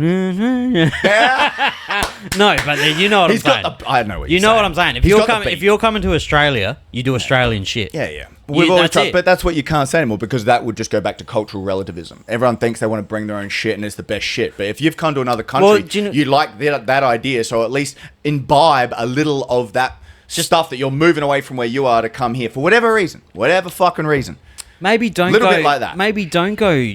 Maybe we shouldn't let people go to terrorist camps knowingly in Bali.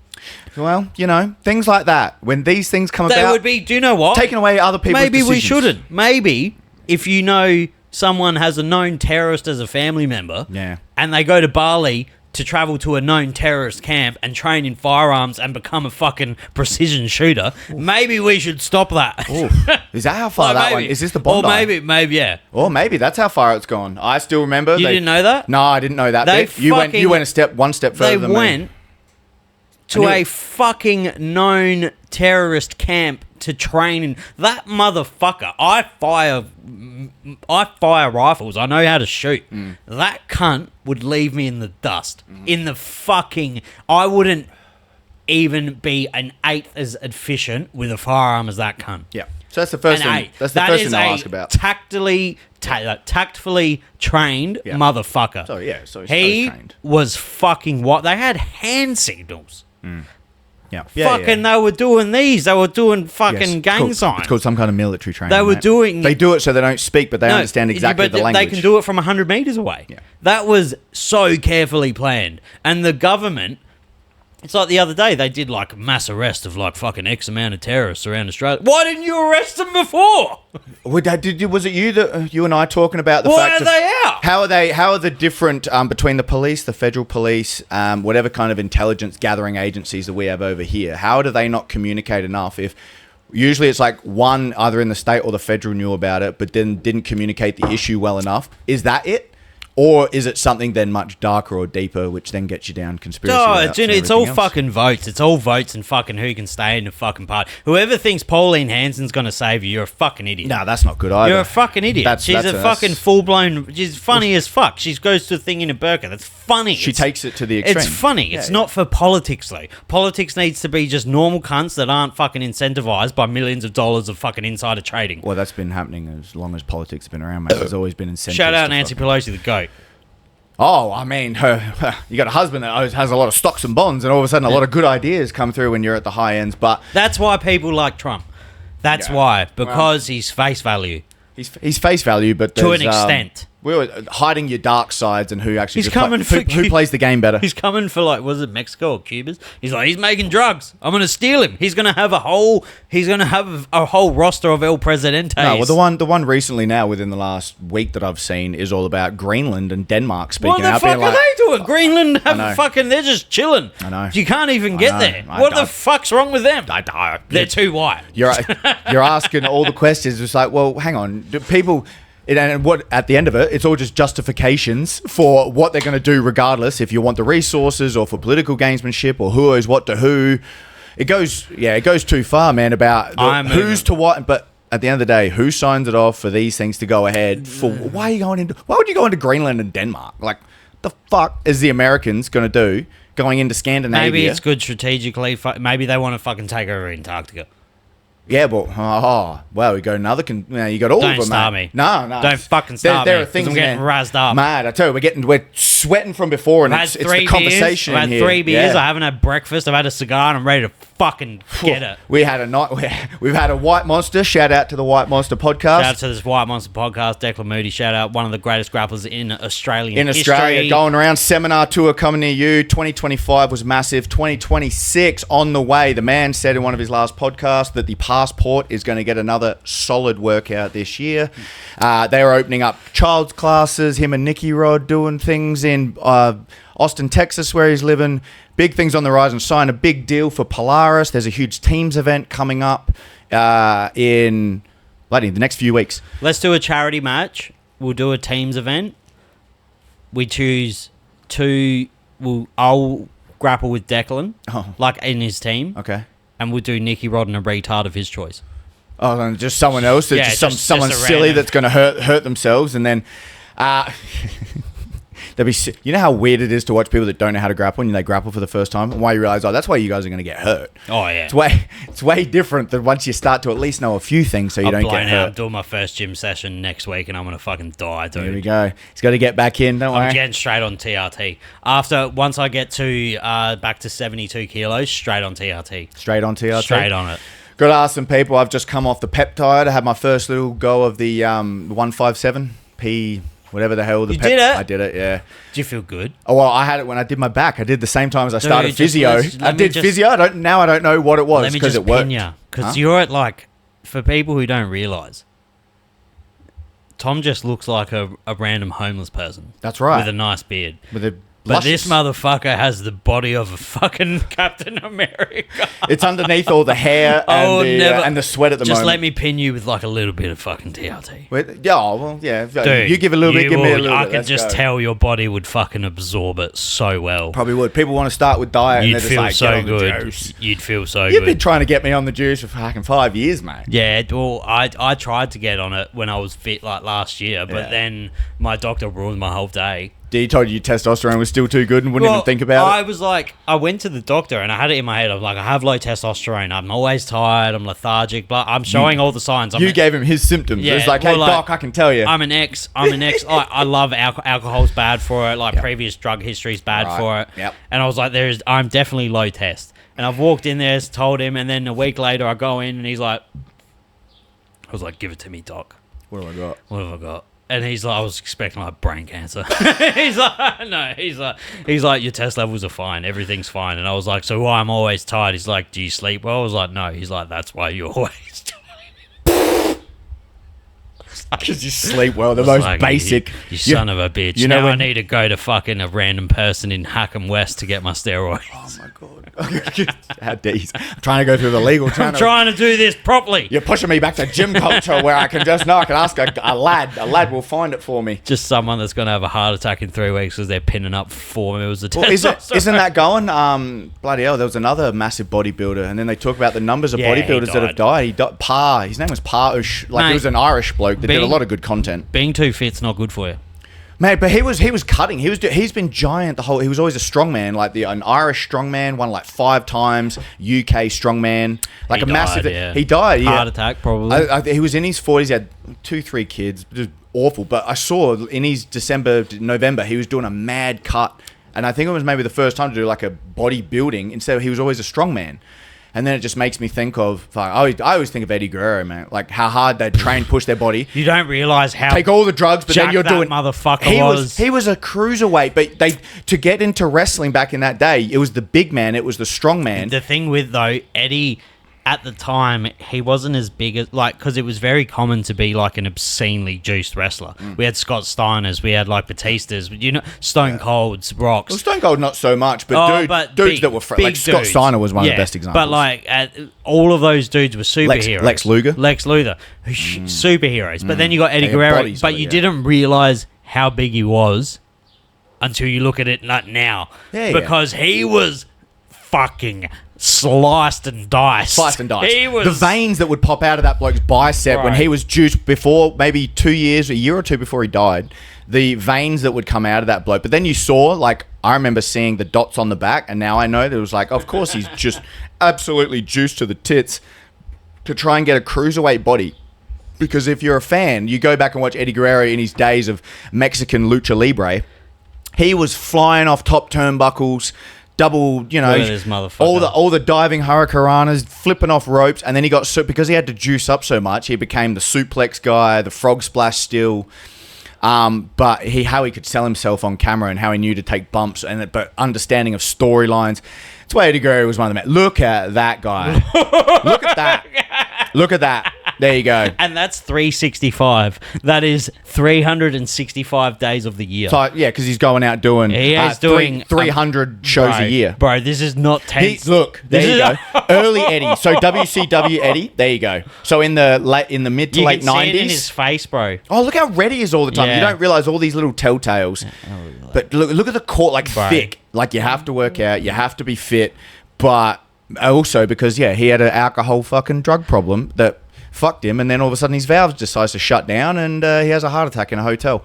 And we started on that because bodybuilders and how much the vascular constriction, because you take all these things and the blood, eventually a valve or a pump or something just ceases to work because it hasn't built up at the same level of what you're. Oh, how dare you? Why? No, just as a body. Just as a body, not as a human, humanitarian. Bad guy, but jacked, but just shredded. But that was like. Do you know what that is? That's. You don't get pecs like that, man. This is that's strong That's a strong motherfucker. And he said that. That's but everything together, he's just bulked. But that body type, because he was known with. Him and Kurt Angle, because Kurt Angle is another one. He's a big motherfucker. Olympic level wrestler. No biceps. Broke his neck, because his back and his traps and everything was so big that he could break his neck and still go out there and wrestle and win a gold medal. Well, it's like the Yoel Romero effect. How is he 48 years old and he beats Pat Downey in a match? I actually can't wait for him and Jordan Burroughs. Is it Jordan Burroughs he's going to do it? Who? Is he? Romero. Is he going against Jordan Burroughs? Who's the explosives? Or Bo Nickel? He's going against one of them. Bo Nickel. Bo Nickel's doing some wrestling events now outside of his Gable tenure. Stevens is going to be the champ, bro. So heavyweight. No one in him. So how many matches until he gets brought in? I was thinking about this today. I listened to the podcast. How many till he gets brought into the UFC? Does he have to get to 5, 6, 7 and 0? He's coming early 2026. He's Brock Lesnar style, where they'll bring him in at 1 and 0 and be like, he's the champ by 3 and 0. So John Anik came out the other day and he said, because Donald Trump said something crazy, like there was going to be 8 to 9 title fights on the White House. On the White House, 7, yeah. Which was fucked. It was ridiculous. You're going to fuck the rest of the cards after. John Anik confirmed it. Yeah. But he said 6 to 7. Hey, I love John Anik, but he's a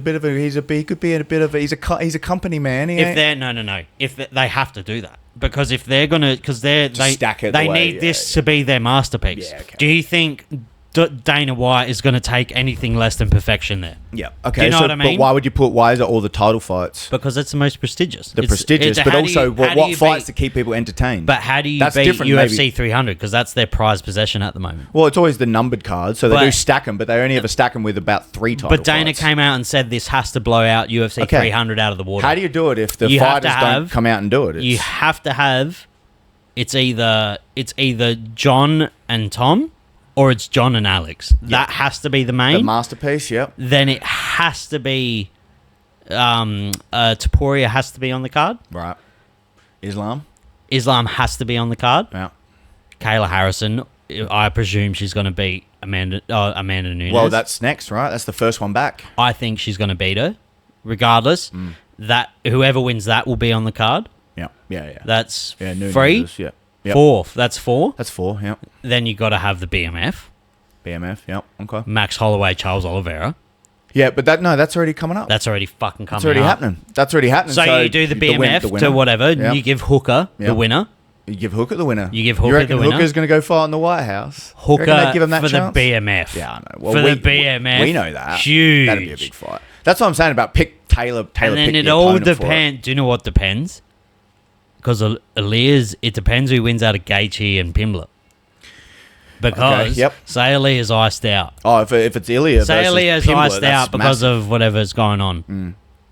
Or I reckon it will be his return. But say he's iced out. Or they do Taporia and fucking Islam.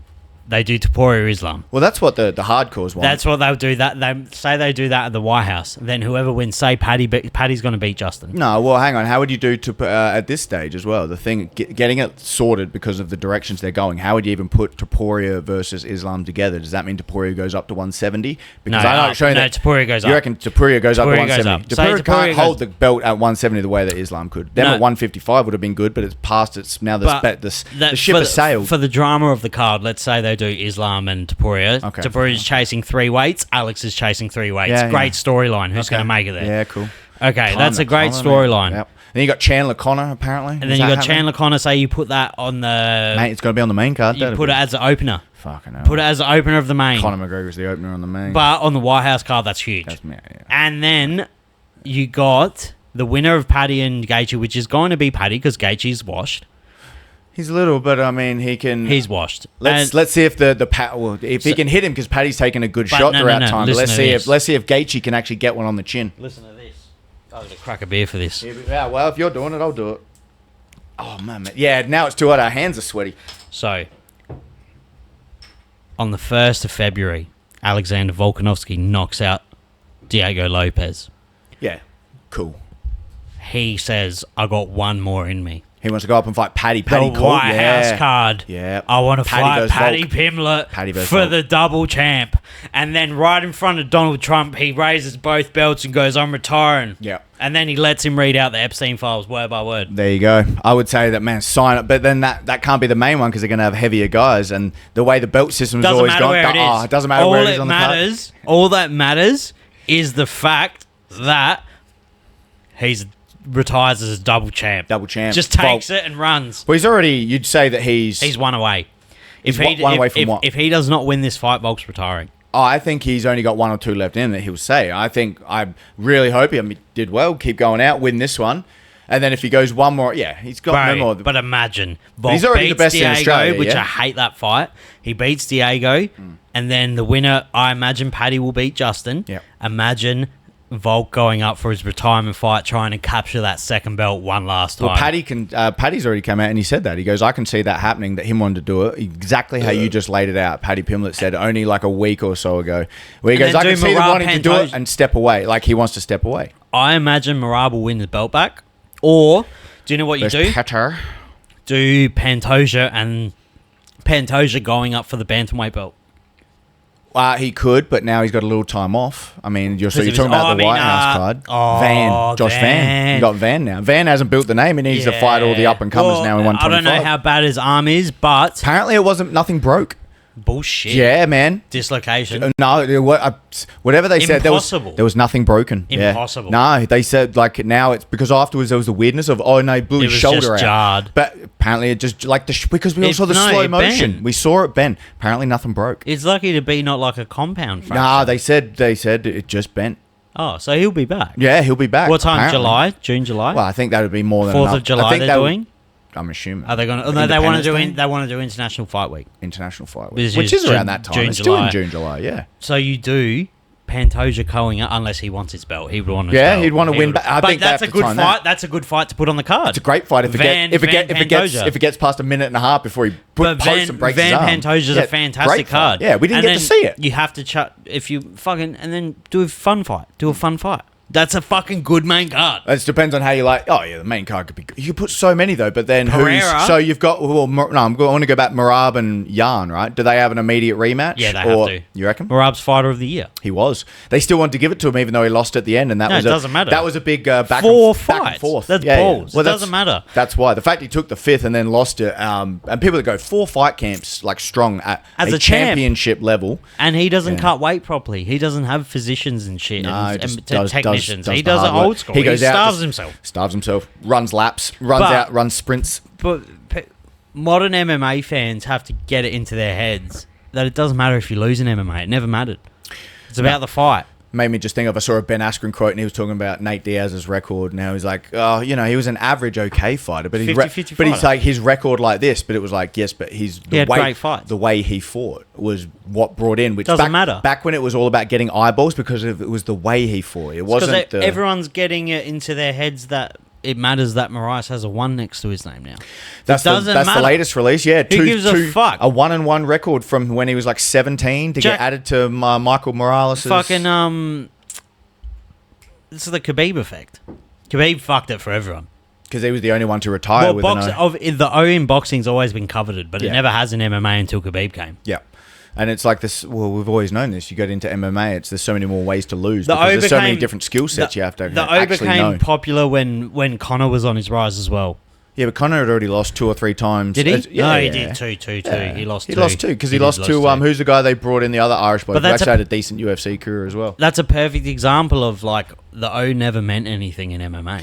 Well, yeah, because it was, and yeah, there's too many ways to lose. Charles Oliveira, he's got fucking 15, 11. Okay, so we talk about like the story, but the trajectories of people's fight careers. And you don't think about it until you get to the end and you've watched it that long. You see the trajectories and the peaks and valleys of these fighters that have been around and how they started. Like Robbie Lawler, how's this brawler? Like flexes at you. All he's trying to do is kill you coming from Miletich in the early days.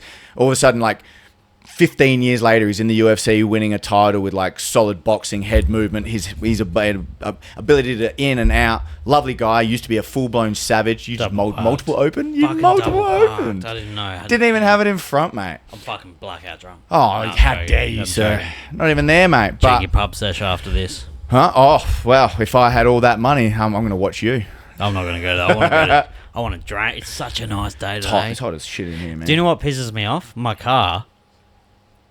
For one, my car tells me to sit up all the time, even though I am, because I'm too short.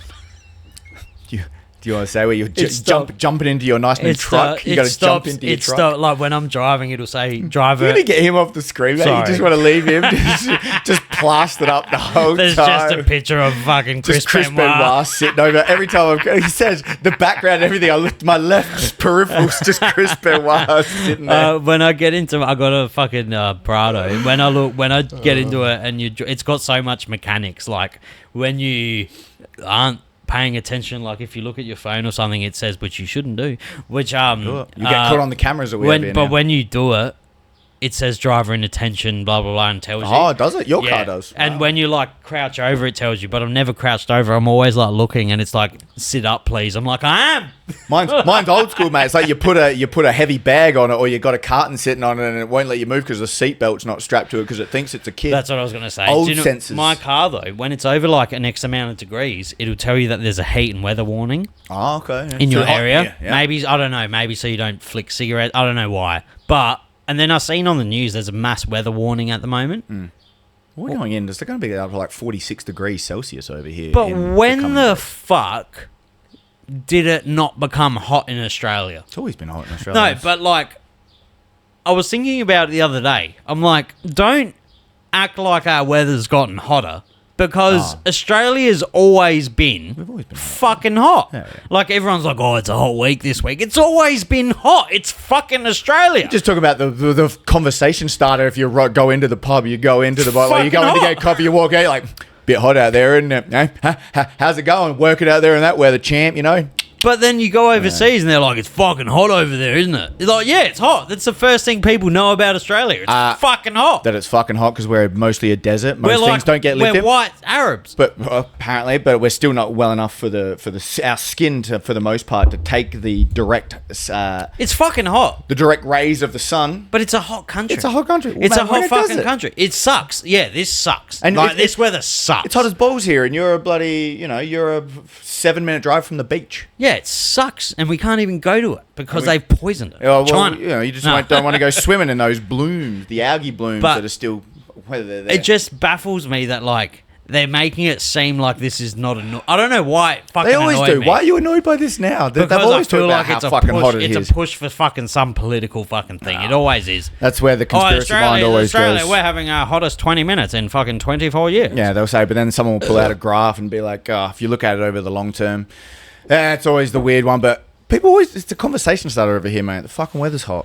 Same way as in Texas. You talk to them, it's the same way. Is it as hot over there as it is here? It's the It's a humidity. different heat. We used to have a really dry heat though, and it's a bit talking about more- the weather change. It's like the humidity now seems to hit. Do you know with what it hotter weather. is with Adelaide? I've noticed, and I am an expert on this. Of course. So I will talk. He's talked to many confidently. climatologists. I am a climatologist. Yep, he's a climatologist.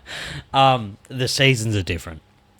I feel like they're getting pushed a month further away. It's changing from what we used to think it was. I feel like it's... yeah, but this shit happens all the time. We're in like a fucking ice age or whatever. We're in the baby stages we'll of it. see. Do you reckon we're going to get... I think because it got later, do you reckon there'll be like a 40-degree day in like April, which is the weird one. You think about when it actually really moves and... Well, we were getting cold days in December from memory. Yeah. Weren't we? Cold days in December. Yeah, towards the top end, we were still getting like cold and rainy like days. 17 and rain. Which in Australia, I don't know. When we were growing up, it was seemed like the start of December was hot as shit. I don't know if it's because we were just retarded. Because when you're like 10 to 18, you're not a person. You don't know anything. Yeah, you're just hoping that you wake up and fucking breathe. Just trying to hold your body straight when you're skateboarding or scootering or bike riding. But in my memory of South Australia and Australian weather, huh? I want to stoke this up now. You haven't done it? I haven't done it yet, mate. Shout out to the aficionado. Aficionado, thanks, mate. Get this one now. These are the Cubano minis. Bloody hell. From my memory, South Australia was pretty stable weather. It was like hot and then it was cold. You know what I mean? Yeah. There wasn't like a... It seemed like there was no middle ground in between. It always seemed like kind of... We got more Melbourne weather now. We like the mild days, but sometimes it would be a much bigger stretch to be like, well, you said the conversation is... it's quite nice. You like that shit? I really just try to make sure not to breathe it in and do the old... Think that it's actually... Well, it's good. Actually, nice size still to remember it's a cigar, and a very nice cigar nonetheless. But it's way smaller usually when I want to do the cigars. The rarities that you do, you're sharing with other mates. You got a way fatter one, which I saw that Peter, the man himself, brought it around before, and you got a few fat ones given to you. And I was like, bloody hell, there's no way you're doing that by yourself. That's where you chop off the end, you smoke it for a bit. Those take so long. Like they'll last like a fucking whole pod. Yeah. Well, I don't know. Oh, mate, you could sit it. That's why they sit it. And you've got a nice little ashtray little bit, or they sit it in the fancy ashtrays. It comes in the fancy bag. He talks about the aficionado is like sells it like the experience of drinking a nice... He's very theatrical. He's very theatrical with the where he drinks the single ice cube, bit of this. It's like, all right, mate. He doesn't mind the high values of life. He watched Goodfellas and the Love the ideas. He loved the old, the ideas of what it was to be the high end. Do you reckon? Sit it there. Do you reckon? Good alcohol. What's your thoughts on modern MMA? Because we were talking off camera about how I can't. Like, I'm too busy at the moment to follow along all the way through. It's a soap opera. I used to obsess over it. Of course, yeah. So that was my main thing in my algorithm. Yeah. At the moment, I got to fucking doing this. I got to keep up with fucking presidents getting stolen and. Yeah, man, you got to constantly... Jews and Hitler and... Well, because you always said this, though, when you first start, you didn't want to make it an MMA... Nah. Direct MMA, because a lot of your mates between people like pub scene, club scene... We're in a bubble. And we're in and you knew a bunch of your mates, kickboxing and all this. We're in a bubble. Yeah, your friends were like similar vibes. We're not the majority. We're not the majority. We are not. No. Like I said before, John Jones could walk freely through Adelaide Airport. Right now. I guarantee it. Yeah, it's not as well known over here. For big megastars, it depends. things like that. But we're still Adelaide is the running. Well, the song 1955 by Hilltop Hoods is legit. Like we're stuck in 1955 in Adelaide because we're so far behind on. I love it. So many different things with whether that's societal issues or like it's actually more like industry things. But yeah, it's a shame about all the stabbings and murders in Sydney and Melbourne. yeah, it's hard. Great food. You got great food, great culture. It's a shame about all the fucking crime. Oh, apparently what we bring beaches now. You can't go hang out there because fucking trained shooters are coming. Beaches are How's it going? Over there, Bondi Beach. Go to the east. It's all about the East Coast. Go to the East Coast. That fucking annoys me though. It makes you not want to do things. That shit happened. Yeah, it was the biggest one since fucking Port Arthur. So. Yeah, and then the first thing, let's take the guns. Anyone that do it. Yeah. You're just asking for conspiracy. Like, you're just asking for it. Even if you... We've been known for the longest time to have not an issue with guns because of these things. Then finally something happened, but why? And we go all the way back to the easy point out is the mass immigration issue. It's dumb. Their solution to it is fucking dumb. Like, I think they're going to limit the amount of guns. Now, when they think of solutions, are they going to be, though? They're not thinking long term, which is the issue with all the political debate about it. You either take all of them or don't take any. There you go. Or you got to vet them more, or it's just whatever it is. You can't just keep bringing them in all the way through. Like the numbers that keep growing, we already have all these issues. You can't screen everyone. Is it? Well, that's also that. So what systems are in place for it? It's all way again. Comedy podcast way above our pay grade, but you know, here's just a few blokes trying to talk about all the issues though, and where do you tie it back to? We're not going all the way back to the right wing, mate. It's just it's just stupid. Like, it's dumb. But the societal talk will always happen. But you're smoking that like a joint. It's so funny. Put it in between these ones. Why do I? Fucking weirdo. What? Like, because I'm doing it like that? No, you were doing it like. Oh, sorry. Was that a single finger? At least let me. Oh, well, sorry. I will close my fingers. Smoking it like this is alright. It's not that one. I reckon you smoke more like a cigarette. You smoke. I'm not. Well, I got to breathe it in more. No. Like, you put it in between there. Well, like it's too small. Fuck! It's so funny watching people that don't smoke. Don't want to say it's more of a joint. A joint thing. Oh, it'd be like me fucking putting on a triangle. You'd be embarrassed to watch me. Is that what I like to bring a cigarette to the lip? I'm a black belt in smoking. Belt cigarettes. I'm a black belt in smoking. If you ask Big Piro, he would be like, yeah, it was awful, man. I had to watch that. I was watching that on YouTube. My time to shine. Yeah. The one thing I'll point out to you with my yellow walls. It annoys. But the thing, you've fired firearms before, to an extent. I've fired them, yeah, but I've never been the gun person. And in Australia, there was a massive culture until this fucking shit happened again. Do you know the thing is? It's just the thing. As a gun owner and a gun and I'm by no fucking means the voice for this movement. Starting a movement, but other than Session, like taking away, it doesn't matter how many guns you had there. Yeah, I could have brought one gun. Yeah, and if you're not a retard, yeah, if you're efficient, yeah.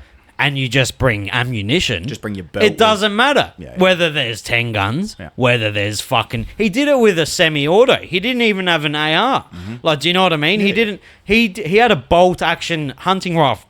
Hunting rifle, sorry, not a semi. Yeah. If he had an AR, 100 people would have died. Yeah. Because he's efficient with the same weapon. Yeah. It doesn't matter. Yeah. And they just... Whether it be conspiracy... Which it most likely isn't, because we give the government so much more credit than they deserve. I agree. We, as natural conspiracy-driven minds, Blinded people, we question everything. But we give the government way too much props. Like, they probably can't facilitate all of these travesties. They're not smart enough. There's too many holes. But is there too many holes for... But there's a difference between conspiracy and poor thinking.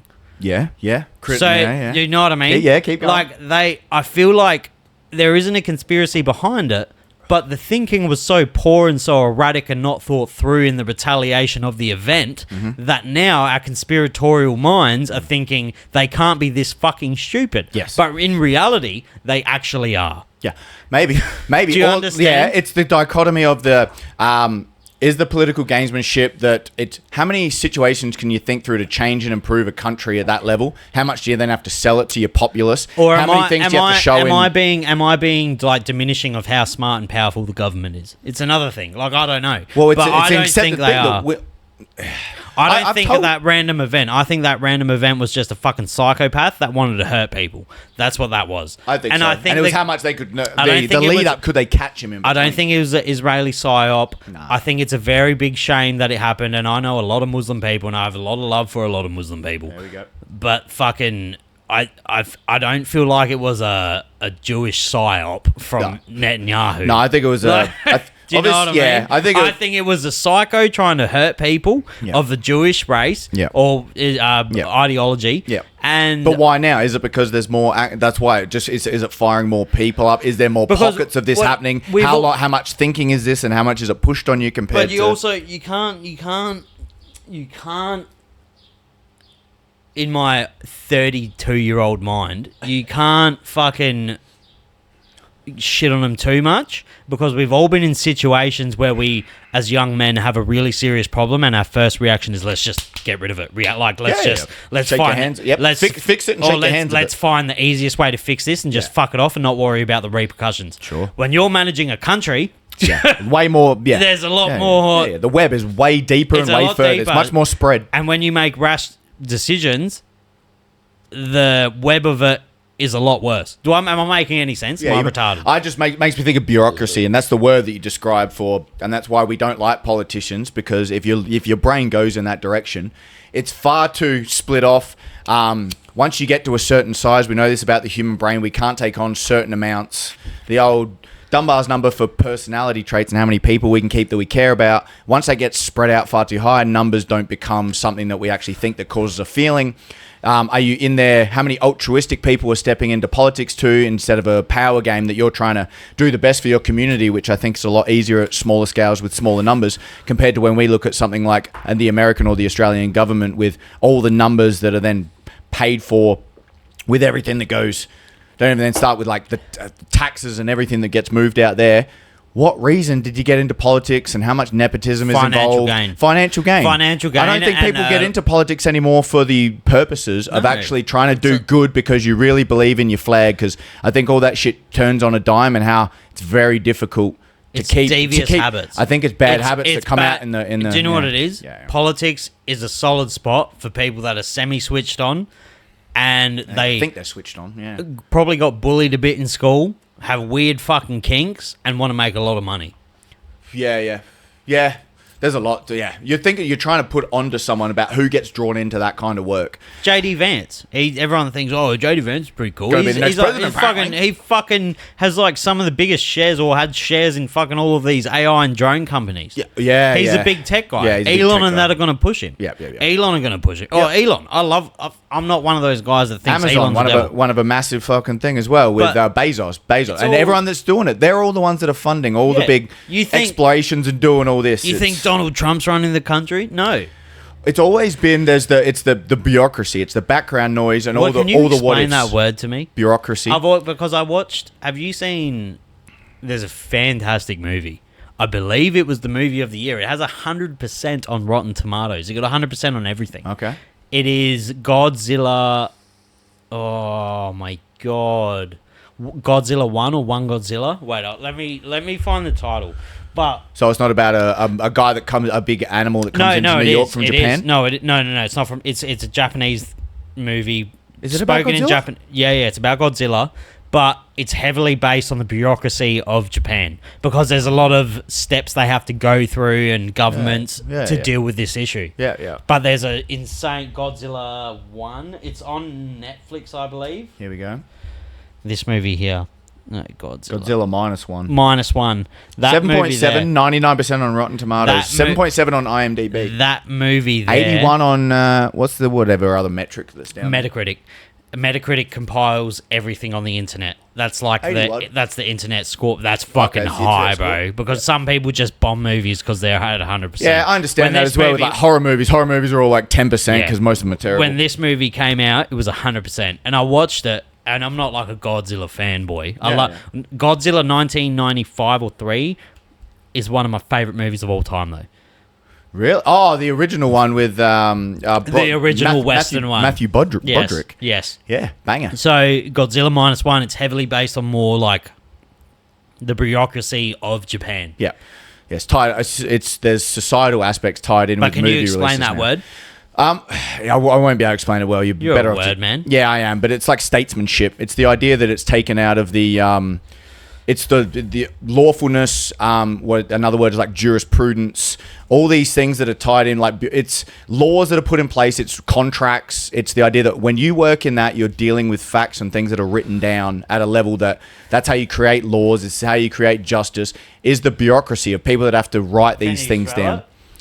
B-E... Oh, fucking Wait up. You're going to do me terrible here. Wait up. B-E-A-U... I got my overlord right here. C-R-A-C-Y. I got it right here. Wait up. But it's just to do with state-run. Like, it's to do... What's out of individual, emotional, personal hands. It's not subjective. Wait up. Here we go. I got you. And it's just to do with state-run stuff. Oh, that won't work on it. here. It won't work on here. I used to be able to talk to him. Wait, no. What is... Just get... Yeah, you'll get clip. Oh, Yeah, sure. good enough. Let's see if that'll work. Yeah, it's like B-E-A-U. I'm not efficient at crassy. typing with a fucking computer at the moment. But it's just to do... So... Yeah, it's just state-run stuff, mate. So how much is taken out of... We think of ideas like personal liberties and personal freedoms. It's a very recent idea. As long as people have been around and we've scored into groups, people have always tried to kind of rise to the top. And that's the conversation of starting about why do you want to get into politics? When it used to be you were the most... Like a meritocratic system is people that are the most experienced, they should get the job. That's a meritocratic society. Which is the ideal that we try and strive for and what the lip service that they give it. About it's the cream will rise to the top. The best will always be there, but that's not actually the fucking way it goes.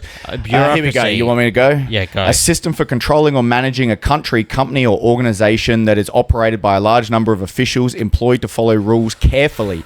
I had to deal with the university's bureaucracy when I was applying for financial aid. So in Japan, you've been to Japan? No, you have. I haven't. You've never been. I've never been. No. So in Japan, like I obviously have. I'm so fortunate to have a lot of fans in Japan. From, like, I don't know, what would you call them? Expats, like Australians, that fucking people that are there. living over there now, yeah. And they say the hardest thing about living there is the bureaucracy. Like, there is a step-by-step process. If you want to... Do anything.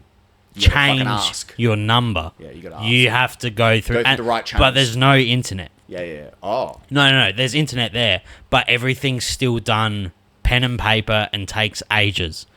So in this Godzilla -1 movie, a big focal point in it is the bureaucracy of Japan kind of makes everything slower. It's like they can't just react to Godzilla being there. Okay. Do you know what I mean? Is that... Okay, so here we go.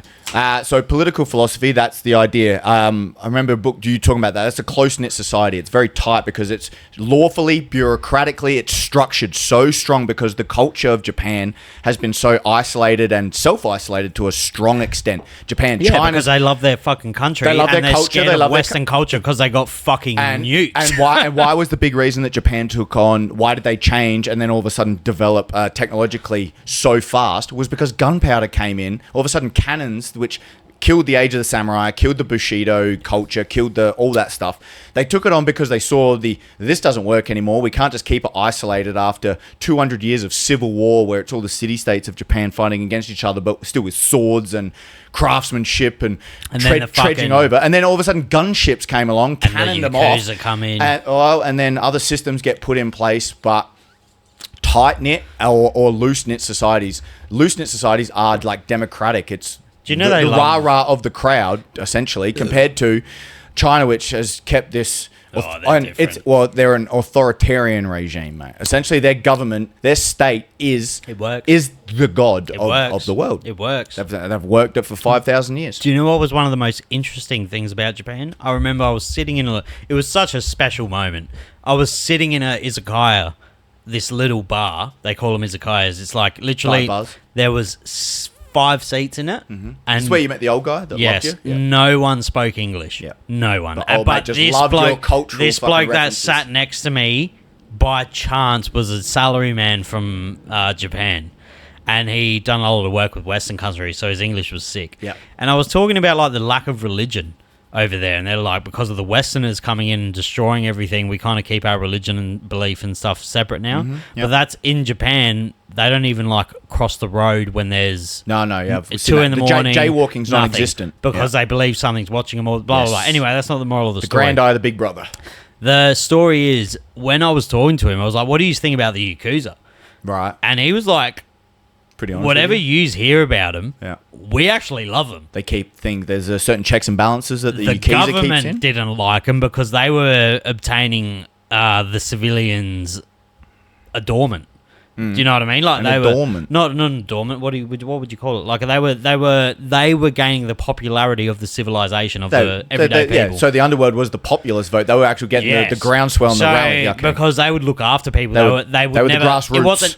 It wasn't bikie warfare. It wasn't innocent people getting drive by. It wasn't fucking. They were very just helping people out. And they were hurting. They were hurting other. They were very treacherous. They were doing people. it by illegal means, whatever it was. They had a system within their system. Yeah. They're very regimented. Japanese people are very regimented with how they do everything. Yeah. But he was saying, like, we actually really liked them. The government abolished them because of how much we liked them. Yeah. Because they would help out local whatever. They charge you blah, blah, blah, blah, blah for this and that. Yeah. Security services. And then there would be fights and warfare between factions of the Yakuza. Mm-hmm. But besides that, no, there wasn't civilian warfare. Isn't that interesting? For the longest time, like Red in Tooth and Claw, it goes all the way back to things that are written in civil wars, and when you see extreme violence, you really then want to look at the state, like the Leviathan written back in the 17th century. Whereas, like, no, you need a big giant state to run, because just clan warfare, which for the longest of human time, clan warfare was the order of the day. It was what everyone did. You lived in small little bands, and we evolved like that. That's just how we fucking scope. Ratchet all that up, because you need laws, you need rules, you need... and that would be the end degree, is by trying to understand human nature. Is there a tilt or a bent towards a pessimistic mindset or an optimistic mindset? And those had two splits, what we call bifurcations. They split down the middle to go, you're thinking one way or you're thinking another way. And how much of it, when it comes to human nature and political ideas and sociological ideas, comes to, is your bent of the mind and the culture that you're born and raised in, is it pessimistic or is it optimistic? Depends on what you think is right and wrong, goods that can be given to people, rights and liberties and justice and all these ideas that you come up with. Can you enforce that by the rule of a gun? Otherwise, how else do you enforce it? Which is how we do. So how much security do you give away? All those ideas play into running these things. And mafias and tribal groups in the Yakuza back in the day, when it was much more a tight-knit society, pre-internet, pre-all this, mafias don't speak on phones, that's being tracked immediately. All of a sudden they knew about wiretaps, they knew speaking over this system, it can be followed. But how much do you help out local communities, how much do you give back? And it was at the grassroots, when they first start out, they're helping their local community because they feel like they're being taken from the government. It's about constricting people's ability to liberty and their pursuit of whatever they want to do. If there's a pursuit of happiness, pursuit of money, pursuit of this, and that's again, how difficult. How are you gonna justify and judge that to other people, and then say you have the right to speak of that? We write it down. We go, yep, you follow that. You're born into it. This is what you're doing. Do you know what's happening right now, Tom? What's happening, mate? Do you know why everything you said doesn't matter? It doesn't matter regardless. Because the aliens are coming by the end of 2026. Oh, are they? I mean, there's a lot coming out. Have you seen The Age of Disclosure? I haven't watched it. Was it that 2-hour doco? I haven't watched it yet, but everyone says it's like... And then Primo? Steven Spielberg has made a movie coming out. Have you seen the trailer for Disclosure? Is he what Steven Spielberg's been involved to do, like a movie version of Disclosure? No. It's a separate entity, but he's calling it Disclosure, and it's an alien movie. Steven Spielberg. It looks incredible. I want to see your reaction to it. Okay. And then I watched a podcast. Oh, was it with Meska? Maybe you're not up to... Oh, no, I don't think it was. But I watched a podcast, and it made so much sense. Oh, no, sorry. I didn't watch a podcast. I watched this YouTube channel, and he dabbles in, like, conspiracy, but he also he's an ex-vet. Ex-vet? From America. Mm-hmm. And he was saying that they're just drip-feeding us. Because all of these things are coming out. It's going to come to a boiling point. You got the 3-eye atlas. Yep. Is it that's hurtling towards Earth Yeah. at the moment that they can't explain? It's Yeah. like a fucking 3-kilometer piece Yeah, the tail behind it does weird things, and they're not sure if it's like the thought of this. There's going to come a point Yeah. where they can't deny us of the information anymore. Right. And all of these are slowly being drip fed to us, not by it. Do you think the government would approve a documentary, The Age of... Do you think that would be allowed unless they were prepared to... Do you think all of these hearings in the courts with David Rush and... Yeah. Do you think they would all be allowed unless they knew something was fucking about to happen? I think at that level, I mean, what's that great show Bro, they put on where it's like... I'm going to watch it tonight, Age of Disclosure, because I've been putting it off. Because I know as soon as I watch it, I'm going to go back into the hole. Go back to your rabbit hole. I'm going to go into the hole, and it takes a long time to but get that's the pull one yourself out of thing. the aliens. That's the one thing. That's like my one thing that I can't get out of. As soon as I hear anything about aliens, it just fucking consumes me because that's the one thing I want before I die. Okay. Like, I don't care who killed JFK. Right, yeah. I don't care about it. Yep. I don't care about Epstein's Island anymore. Yep. They've ruined it for me. Yep. They've killed it. The government's killed it. Like, it's not... I don't care about it. I'm saying that as in, like, we move on. All of a sudden, our brains, the next big thing. But the like, thing that you've stuck on the mantle at the top is whether or not this exists before the end of time. Does it happen? Here, okay, so then we don't have to stay on it. But my thing then is like understanding consciousness before. Can you actually then pinpoint from all the ideas through the ages on how the brain works and how we have subjective experience about you feel one thing, I feel another, zombie problems, trolley problems, all these things about how our mind works, the groups that we all hang. How the hell do you whittle that down that we're all so individually that we're all individual and different, but we all have this different thing we've tried to think about for the longest time, but then what connects us and what's this thing up here and how does it tie together that it presents this? And then don't even then start because then the religious idea is about does it survive after death? Oh. Down. I'm so excited for this movie. I'm so... Age of Disclosure. I'm not playing their... Disclosure Day. I'm not the giving ad them money for their ad. Not for you. I'll turn it off. You got your own ads now, mate. Here we go. Stupid fucks. Emily Blunt. Let's go. If you... Official trailer. Colin Firth. Oh, shit. Wait up. Don't skip it. No. Just put it up on the screen for everyone to see. Right. Yeah, if James Cameron's involved, mate, they don't mind. No, there's Steven Spielberg. Oh, Spielberg. If you found out we weren't alone... It's like a reality-based alien movie. Oh, bro. No, religion's coming in and crushing a little Would crucifix. that frighten you? There's the blunt. Good morning, Kansas City. Let's take a look at today. Let's today is... Just gonna go. Today's...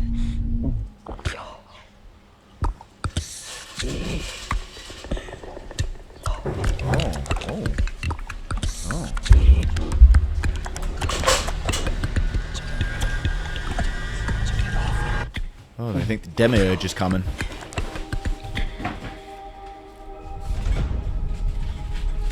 People have a right to know the truth.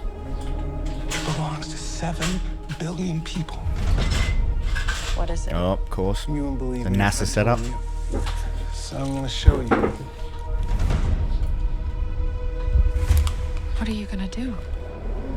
Full disclosure to the whole world. All at once.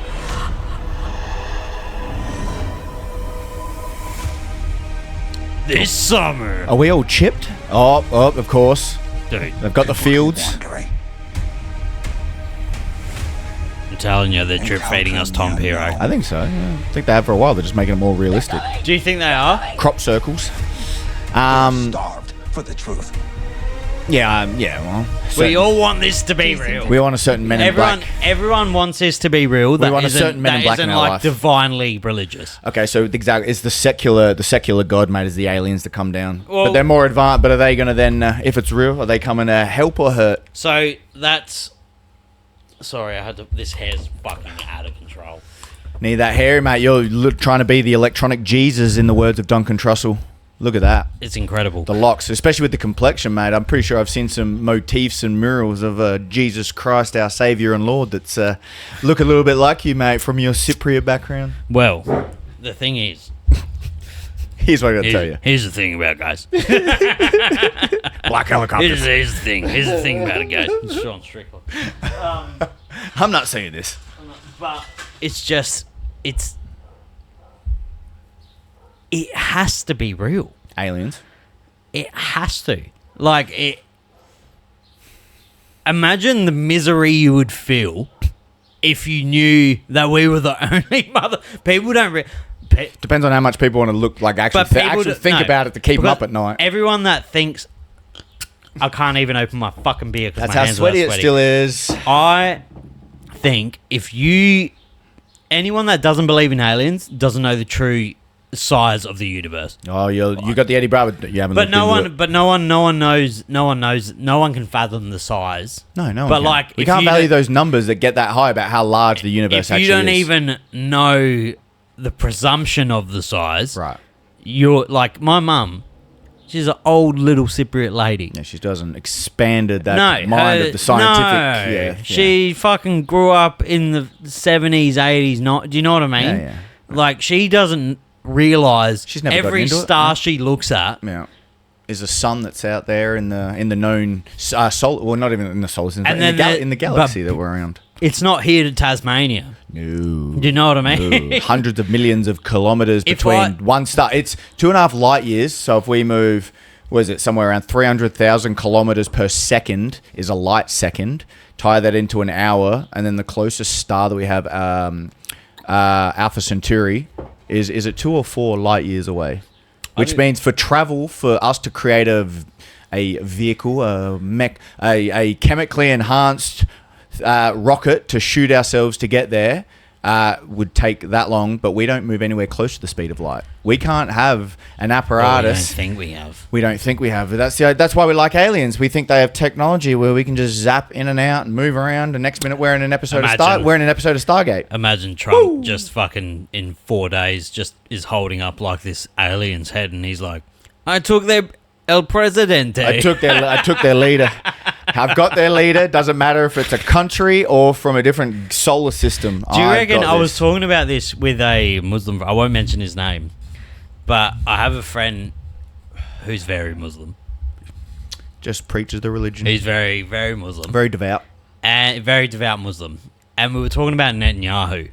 And I was like, I'm a big appreciator of, not appreciator, but I like looking into dictatorships. Yeah. Like like the extreme 1% of them. Yeah. Like, because much in like anything, I like looking at the extreme 1% of table tennis. How do people become successful? Exactly. How do they become leaders in the field? Exactly. Yeah. But Netanyahu, Different kettle. he knows what he's fucking doing, man. He's a real life conqueror. Like, when you see Trump, when you see Netanyahu and that, don't see him as presidents. See him as conquerors. Yeah. Trump just swiftly moved into Venezuela, stole their fucking El Presidente, their captain, their leader, Threw him in with the rest of the and famous threw ones. him in with Tekashi 6ix9ine, and he stole fucking $17 trillion of oil. Just hang him in there with Jelaine. That's Everyone's in this one. 17 times Australia's national debt. Yep. He just pulled off a $17 trillion heist. Heist. Yeah. If this was 500 years ago, he'd be fucking Genghis Khan whenever that cunt was alive. Yeah. When was he alive? The 1200s? Was that right? A bit more. We're in the Where are we? 20. We're in 2026. Bro, my son's going to be 18 in 2024. Not in 2024. 2044. Yeah. 2044. There you go. 2044. Yes. Will he? Yes. Yeah, he'll be 18. Yeah. 2044. He's not a year yet. 2044. Yeah. It's coming, How mate. are we gonna? How old are you gonna be? I'll be old. 20. So where are we? 20. So 18 years from now, 37 years old. My math should be better, but I'll be nearly 60. I'll be up there in the 50s. I'll be 51. Yeah, I'll be 50. Yeah. I'll still I'll be in able to mid- drink. late- I'll still drink that cunt into the ground at 51. Well, hang on. Yeah, 18. I'm 37. I'll be 55. Oh man, why are you gonna do that? 55 and I'll be. Bro, it'll we're be, it'll closer be, to 2030 than 2020. fucked. Where are we gonna be in 2044 when you get to 2050 and you're gonna have The AI. You're gonna have overlords. that. Yeah. Well, how much our electronic. We've had dictatorships. Your And we've had job's all these fine. things. We're going to be an electronic dictatorship at some point in the Your future. job's fine. Did you watch the last Kill Tony? Not the last one. Did you watch it with Joe and Shane? Not the whole way through. No. Joe and Shane, they had this comedian on, and they were talking about AI. It's like, you need a good job. You need to be like a roofer, because when the AI gets on the roof in the Texan heat, they're going to be like, hey, Carlos, up here. It's too hot. Oh, too hot. You're going to burn the system of the AI. Hey, Guan. Yeah. The joke with that is what they thought the jobs would take, the AI would take, would be the low, which they will do with transport jobs because self-driving cars will, like that technology is always, that's going to be quick. Well, it's ruined the video game industry already. Video games were the first one they took, obviously with the AI. You can't get invested in games because you're an addict. Yeah, Do you still play? I was playing Civilization, and I've only just recently stopped when I tried to go to the hardest level. No, but you were real deep into a mobile game. Oh yeah, I still play that. You do? My Marvel Strike Force. Do you still spend money on it? No, I don't. No. Plus, you know why I don't? When you told me, I was like, that's fucking unbelievable. Okay, so you know why? I feel better doing that than the amount I fucking spend on gambling on the pokies, mate. No, you know that's why? 'Cause more fun. I make more money. I don't buy for my game now, and I'll just go spend a little more on a fucking slap. So that's where it goes. It's not a good thing. It'd be better off if I was doing $30 a month on my game. Bro, you were spending $30 a month on a fucking mobile, A mobile game, yeah. Shut up, man. That's fucking.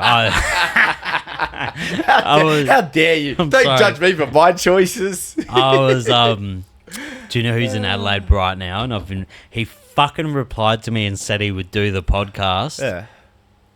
Who's around the traps? 5 months ago. Who's around the traps? But he won't reply now. Oh. Because it's understandable. His inbox would be crazy. Oh. James McCann.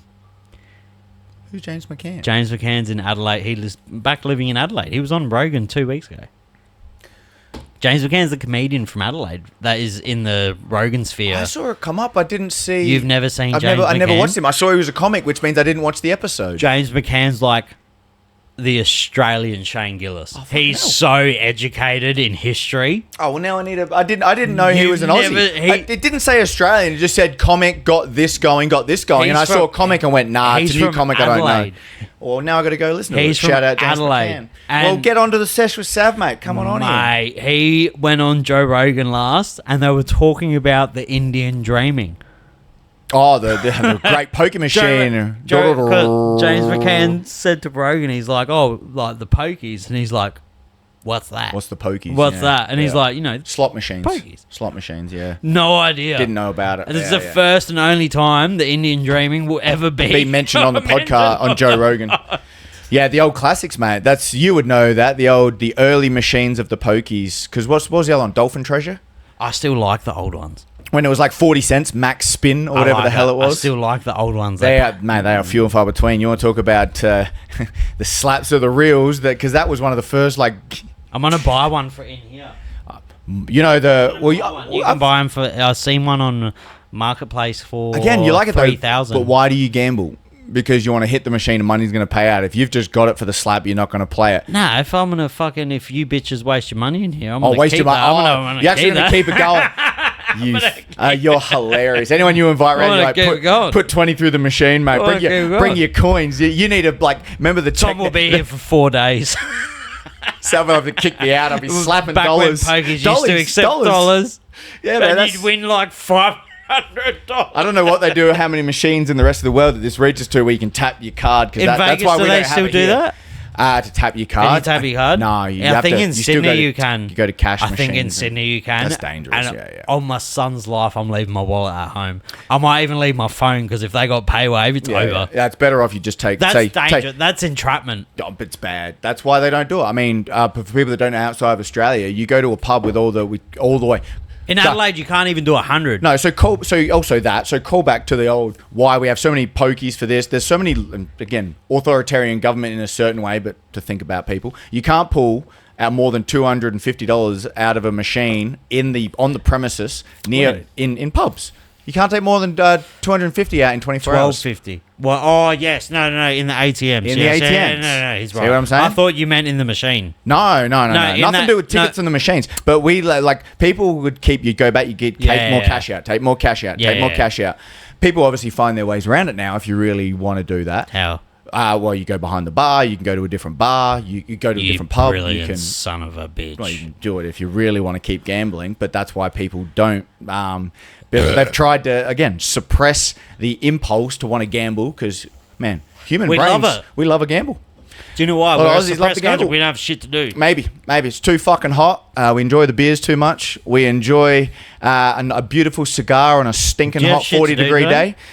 No, I've still got. I'm off work. I go back on Monday, mate. It's You don't have Thursday. anything to I do got today? nothing to do today. Oh, you're here for the long. No, I'm not here for the long haul. You have a family you've got to look after, It's and I've 2 got to. o'clock, Yeah, it's 2 we did it. We a.m. started the morning because it was too hot. That's It's why 1 we're not o'clock. lying. It's 1 It's o'clock. one, mate. We're early in the arvo. We're 2 hours in. I know. We're early in the arvo. We're 2 hours. Oh, we did a good job. It breeze. Fucking stinking I could out here, drink. mate. I could do another. I know. I know you could, but that's why I can't because no. Can't keep bloody just kicking on. As much of a lovely day as I'd love to spend with Do you hate Savas living out out here. of the south? Yeah, well, just moving around becomes a lot harder.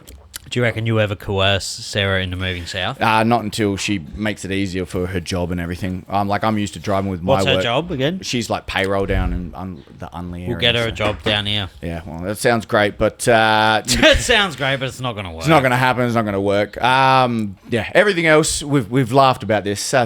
We don't get to speak as much. We did like to hang out, and it's a lot harder to try and organise these These are one things. of my favourite. They're for people who don't know. For new tuners in. For the new tuners. Because, do you know, I reckon since you last came on, a third of my audience would have never have seen one of your pods. Yeah, right. If they didn't look if back. they haven't gone back on if the they on the didn't look catalogue. back. If they didn't look back, Yeah. they wouldn't know. These are They one- wouldn't know. These are the Brendan Shaw, Brian Callens You're for Shaw Organ. Yeah. I don't one think, of my I boys. think you're a bit better than Brendan. For Thank people, you. For people who don't know, Not as much CTE. He's the one of 7 people that still. Fighter and the Kid. They're on Patreon now, man. What's do you pay for it? No. You son of a Nah, I bitch. just still listen to the ad. Just skip through the ads. Do you? It's do you- annoying, the ads. Do They've been annoying you? How are they getting like a viewership anymore? way like when they were in their peak. That's not even it's not a sniff of where it was. They moved state Like because sub or, Callan had sub to or go. plus 100K. What listeners An every episode. time? I think it'd be a little over. It'd be over 100K. I think. Oh, It's a I could fall be way from off. grace Probably not. regardless. For what it was, Do you know what's funny? it's fallen hard. The 2 Bears 1 Cave. That's going to collapse, right? They've got 2 blokes that done. aren't 2 Bears 1 Cave, very good comics that I know It's that run it, done. and they're just like, because isn't Bert and Tom? They're like trying to do the Hollywood scheme, and People they're don't got- like Bert. Bert's. I've seen we follow we spoke about Podcast this Cringe. before, the podcast Cringe. There's a bunch of YouTube channels, and the guys talk about it because when they get well, it's like it's satire, right? That's satire. They're just ripping on what they listen to. I'm still good, man. I've still got a few. If you want one, I'll pass it over. But yeah, I'm with you on that. I listen to the few. I do a lot of driving. Podcasts are still amazing for if you've got to drive around for work. Sarah doesn't. She listens to her true crime ones. She won't do that to drive True every crime's day such to a go to female Unley. thing. It's a very female thing. It's a female thing. Still for loves her forensic files. Women love true crime unless it happens to them. And that's why, but mate, and then you see read an article. I don't know if it shows on the TV from you because you plug it into your TV. Next minute, it's getting promoted like articles about red flags for women that watch true crime shows. You're like, isn't that all of them? All of I them. feel like all of them just watch true crime. They and love it. Law and Order SVU. They're They just love like, it. oh, until negative shit actually happens in their face. Then Until they're you like, nope. raise your voice to fucking 7 decibels. Yeah. Ah! Yeah. Ah! Luckily, Sarah knows jiu-jitsu. You're She was- trying to Jeffrey Dahmer me. No, Jeffrey Dahmer. He would only go after the little blokes anyway, mate. But you start playing jiu-jitsu with the partner and she's enough to be like, don't. I want a hug. I don't want double underhook fights. So I was Do you know like, what? I'm sorry. Fucked me up the other day. Do you know my mate Zach? Yeah, he's fresh had a My baby. boy and, Zach. Yeah. We were talking. He has a little beautiful daughter. New daughter, He yeah. has a beautiful daughter, and we were talking, and I was like, "It's pretty cool that you have a chick." Because I never wanted a daughter. If I was You were so hoping for a boy. I was 100%. Yeah. If I was the daughter, I would have been mad. He wasn't going the quad. no. He wasn't going the suit slap with No. that. He was hard one color. The He bitch- wanted the boy. He wanted the the, bitch at XX. the- when we found the out- XY. The bitch at the clinic was like, "I've never seen anyone Cheering it on. Please come on, penis. I've never seen anyone more like I've never seen anyone more happy that it was a boy in my life. Right. Like, as soon as because I was straight faced as fuck, Yep. and she was like, as soon as I found out it was a boy, I was like, yes, Yeah, yeah. Yes! Yeah, behind there just... Yes! I got it recorded. Red in the face. I got it Veins would recorded. be popping out. I got it recorded. It made me think of the Volk when he had what? Because he's got 2 or 3 girls, and then it was another girl, and you see him just kind of go, uh-huh. Oh, fuck. Yeah, after the gender release, and obviously he's like, yeah. As soon as I found out it was a boy, but apparently being a girl dad is like the best thing in the world. And I like everyone says you think you want a boy until you have a daughter. Because daughters look after you. There's a protective mechanism. The boys I think, go and do their own shit. Yeah. It's a different love. Yeah. It's as a man. Look at you go, mate. I remember these conversations before you had a boy, and then next minute here you are with a lovely baby boy. I love that little fuck, bro. We're in the age now where a lot of our friends, nearly all the friends, have kids, families. Yeah. We speak about big term topics, but when you've got a nice little crew, you see your inner circle that you're always more than happy to see succeed in the basic things in life. And you growing up just then saying, the love of a child that you'll never know, to the man that doesn't have one. So I love that cunt. But he's a lovely boy. We were talking like the other, like ages ago, and I was like, he was like, no. I said the worst thing that can happen is your daughter's a lesbian and she's cool. And he goes, yeah. The worst thing that can happen for you is that your kid's like a full homo. Full blown. And like wants to dress like a girl. And I'm like, fuck. That's way worse.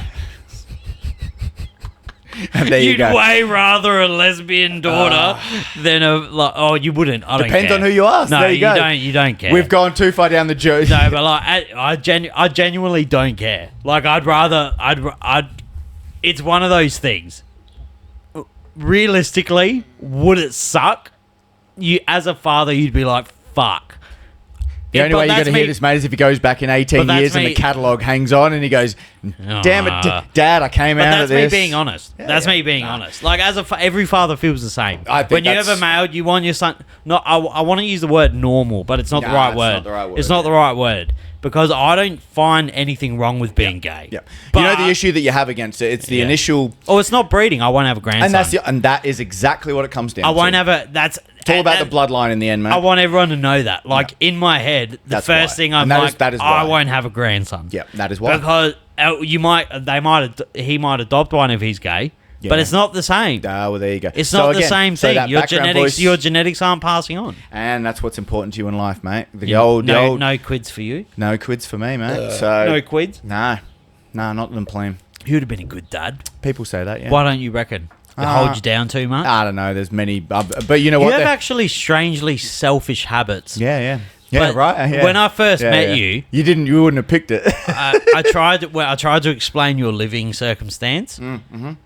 Do you know what I mean? Yeah. And to other people because at first I was like, that's very foreign to me. Right. But when I grew up, I was like, this motherfucker's got it down. Makes a little more sense. Yeah, it can do. But you always said depends. I didn't want kids either. Well, it depends. Kids from I wanted no children. Yeah, when we were talking, mate, the podcast idea. I'm not maternal. I don't like other kids. I don't like. Yeah, I mean, I'm not. Like, do you know what I mean? I'm not. I would never be the person to go up to my friend's kid and be like, oh, blah, blah, blah. I'm not a maternal person. Okay, but you being enjoying, you saw a boy, you wanted a baby. I've never. The urge to have my own child is one thing, and things change. But it's an early thought from a long time ago. I didn't think I wanted kids, and I just don't think it was correct at the time, whether you update your thing or whatever. But I'm happy where I get my substance and sustenance when it comes to family is... I'm in an Italian family. I've got nieces and nephews. You have enough. I play the happy uncle to many kids that have grown up. And you can I've already got back. nieces and nephews. I've got one that's 21. You can still say is fully grown from when I was early teens. 21. She's 21 now. I have someone in the family that's 21 as a niece of, and now the kids, all ages, all the way from my earliest mate that had a kid. He's now 16, because he got in his teens. He had his kid. And then, so I've seen all the way now from essentially 21 to 14, but now all the kids with the age bracket they're wearing, mate, you're talking they're 6, 7, 8, young teens. And 6, 7, all that shit that now it's like the cultural stuff where I'm like, I don't know. Or everything's racist that you say. They're like, Uncle Tom, that's racist. And I was like, saying what? Oh, one day. So you get all that. So I like kids, but what you were saying is I actually like other, like the you just never won. What I said, the chosen environment that I'm happy that I love kids. I love kids. I like to give the kids back. Yeah, so it's weird though because you're both very like. You both would be very good parents. Do you know what I mean? Well, because we're loving, we're caring. Yeah, and you're very like you would be a fan. Let's not lie, you'd be a fan. I'm Probably a shamble. would. I probably Like I'll walk Come up, on, man. I'll come home from work, and Zach will be asleep, and he'll wake up for a feed, and I'll go up to him and be like, just rattle him just up. fucking razz him up. Yeah, and so I yeah, was I like, might do that too, So I was yeah. like, stop. You're the friend. I've just got him down. I've I'm got like, him down. he's my fucking boy. He's Yeah. my boy. He's my lad. Yeah, yeah, yeah. Like I'm not. It's good. Keep that relationship Yeah. with him. I definitely think that your lovely partner will be the disciplinarian in the family. She's definitely holding down the fort when it Nah, comes I'm to gonna the be stricter. to the homestead. We'll see as he gets older. You will, because he'll get his own He personality. won't be able to fucking get away with. He will. You just love it. You got a little personality that's going to grow up around you, It's mate. just you that's- don't want him to inherit your bad traits. Oh, well, what a lovely surprise. I mean, yeah. Who you would have thought why I don't want kids? Because they'll inherit your bad traits. Do you know what I mean? Yeah, like you don't yeah. like in the underlying feeling as a male that is like us. Thinking you're going to fuck it up, and that's a life form that's really malleable. Yeah, like yeah. but how much is malleable and how much are you born with? Well, how much is your genetics is one, but your culture that you're born and raised. So what you deem acceptable, and depends on the childhood that you had of how much what's deemed acceptable to the social to what was deemed acceptable from generation go by to how you would happily discipline, which is a very libertarian in the household. How much do you want to when you raise kids? How much do you feel you should give to them? Because, like you said, you love the little fuckers. They're beautiful creatures and they're so innocent. They're perfect. They're perfect when they're young, It's and a then perfect vessel. as we say, the world corrupts them as they get older. Oh, it pisses me off. And so That's you what hate. pisses me That's off. why you hate that they It's can get stressful. into. Yeah. Like if I could, Stressful are kids. If I could, everyone's gonna say, "Oh, you have to have kids." No, you don't. No, you don't. You don't. No, you don't. Do you know why? Because I was anti-children. I never wanted kids. And then I've had this kid, and the son of a bitch has Got ya. just got me. He roped you in. And do you know The what? love. And then it's like a constant for people like me and you. Not for everyone, because a lot of people are oblivious to the reality of the world. Yeah. And they're in their little bubble, and that's fine. Selection bias, mate. That's fine. Like, you can be in your little, oh, we got this perfect family. All I'm thinking of is this cunt's going to go to school and he's going to get into a fight. Someone's going to call him a little wog. This is going to happen. This is going to happen. He's going to get on his... Do you know what I mean? Like, my constant mind is ticking, and all I'm thinking of is when you look at him, bro, you've seen Zach before. Yeah. He's just the perfect little That's right. vessel. Of course. He just has no worries. He just wants to shit, eat and sleep. Shit and eat and sleep. Yep, That's it. That's a baby. And then He's still there. something happens to these kids along... Not mine. The mind starts to explode outwards. Jeffrey Dahmer started out like that. Yeah, I know. Do you know what I mean? It's gone to the idea that everyone was a baby once. Netanyahu, Trump, Putin. all of them. They're all babies. They were born to parents that. Are you a product of your environment, Yeah. or Yep. are you destined for fucking Well, evil? look at that. At the end of this sesh with Sav, mate, we got onto a philosophical topic about right and wrong, nature and nurture. Tom's about to come. To raise. Oh, mate, I am. No, not when it comes to. There's not a good No, mixture. no, actually, not a good we mixture. We got to rephrase But that. when But it the comes philosophy, to I was talking about the philosophy of the philosophy of human nature is when you said you go down rabbit holes and you went back to aliens and talking this. My thing is like, what the hell is the mind and how does it work, and all this because if you look at a baby and the brain is this size, it explodes really rapidly and then it shrinks inside of a skull that starts to form, and then within 4 to 6 years. It's actually it's figured out this world around you, and it starts to make sounds with its mouth that you understand it intuitively if you've been around. The whole thing with having kids, and that's the whole point on where we have, you can have kids, great, but are you around to actually raise them, to see the way they grow, to give them the nourishment that they need? And that is not just the physical. Sometimes when you've said you've got a fresh baby, it's basic sustenance, sleep, and interaction. And how that only changed maybe World War II, mate. They didn't pick up the babies for a while, and that was a terribly failed experiment about not giving crying babies love. So all these things to make it with nature, nurture. It goes forever. Obviously, we can't talk about it. You pulled up UFC. I'm going to end the pod. We're going to end it. Get off the philosophical track. You continue. I just want to end the pod with you one thing. Okay, here we go. Give me... I'm going to rattle off every weights champ. Yep. I want you to tell me who is the champ by the end of 2026. Oh, I'm not wearing my glass. I've got to go in a little bit. I got you. Okay. Just to see who the other people were. Comes out on the fucking list. So I'll put it up so that's everyone pound can for pound. see. This That's is pound for pound, not that so one. this Joshua. is flyweight. Who's the Joshua, champ? I don't think will be the champ by the end of next year. Who is? You You got $1,000 on this bet. Manel Cup. Really? Over Pantoja? Yeah, I think so. I think that Van might fight him. I think that I want to see the fight where he doesn't break his arm. I think Van could win, and it'll be Van versus Cup, and I think I think Cup might win that fight, and then they might have a back and forth. All right, you got Peter Yan. They're going to probably if they give the immediate rematch, I think Umar might be the champ by the end. Umar Nurmagomedov. Yeah, I think really Umar by the end of bantamweight by 2026. You're going wild right now. Yeah. Alexander Volkanovski, be careful with your words. Yeah, Kevin. nah, he's going to retire champ. Settle, put aside retirement. Doesn't matter if because they don't give the number 1 or the number 4 He fights 2 times. He fights Lopez and then he fights one more. Let's say Mosvar. Mosvar. He doesn't get through Mobzar, I don't think. You don't reckon? I don't think so. By decision? By decision. Okay. Here we go. All right. If they give it to him, otherwise Lerone, I'd much rather see Lerone. But I think the fear of Lerone is the same way you have the fear of Diego versus the way that Lerone strikes. I think Lerone could present a bunch of problems to Volk at this stage of his career. Say, is Ilya coming back this year? He's going to fight this year. First things first. He'd have to fight. I still think maybe there it's either Ilya or Arman. Yeah. Islam. Shovcut's coming up. I think Islam beats everyone. Does he go against Shovcut? Who's your dog? The dog? The dog to hold of the belt? every division. The dog of you every... don't have to say it yet. If Gary wins, because... Gary? Well, Gary lost to Shovcut, and then Shovcut got injured in that match, right? No, but Gary was injured going into it. Oh, okay. All right. Well, because Gary's the Ring rust the is dark real. horse there. We'll see with that. I think. So what would you say? You have $1,000 on it. 1,000. Who's the champ at welterweight? By the end Islam of ain't going anywhere now, so I think Islam's going to hold it. No one's beaten Chimaev. No one's beaten Chimaev. Nah, no one in. Nah, Imavov. I think he fucking ragdolls Imavov. Imavov really strike him, but mate, the way that Hamzat fights, Hamzat will just get a hold of you. He's going to shoot through. He's Khabib. He just wants to win. It just depends. How much do you reckon he'll do fight once a year?